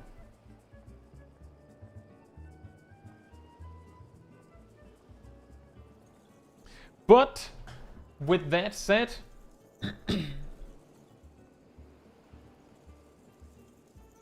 If you would like to be part of the Discord community server, there's a link right there in the chat. There you will find the weekly schedule where you can see what else is coming up in the coming days. I usually updated Sunday or Monday. You'll also find the announcement room with links to videos and streams when I put them out. And if you grab the reminder roll in the role assignments room, you get a notification whenever I post a video or stream, as well as an extra one around around 15 minutes before stream starts. You can catch it right when we go live.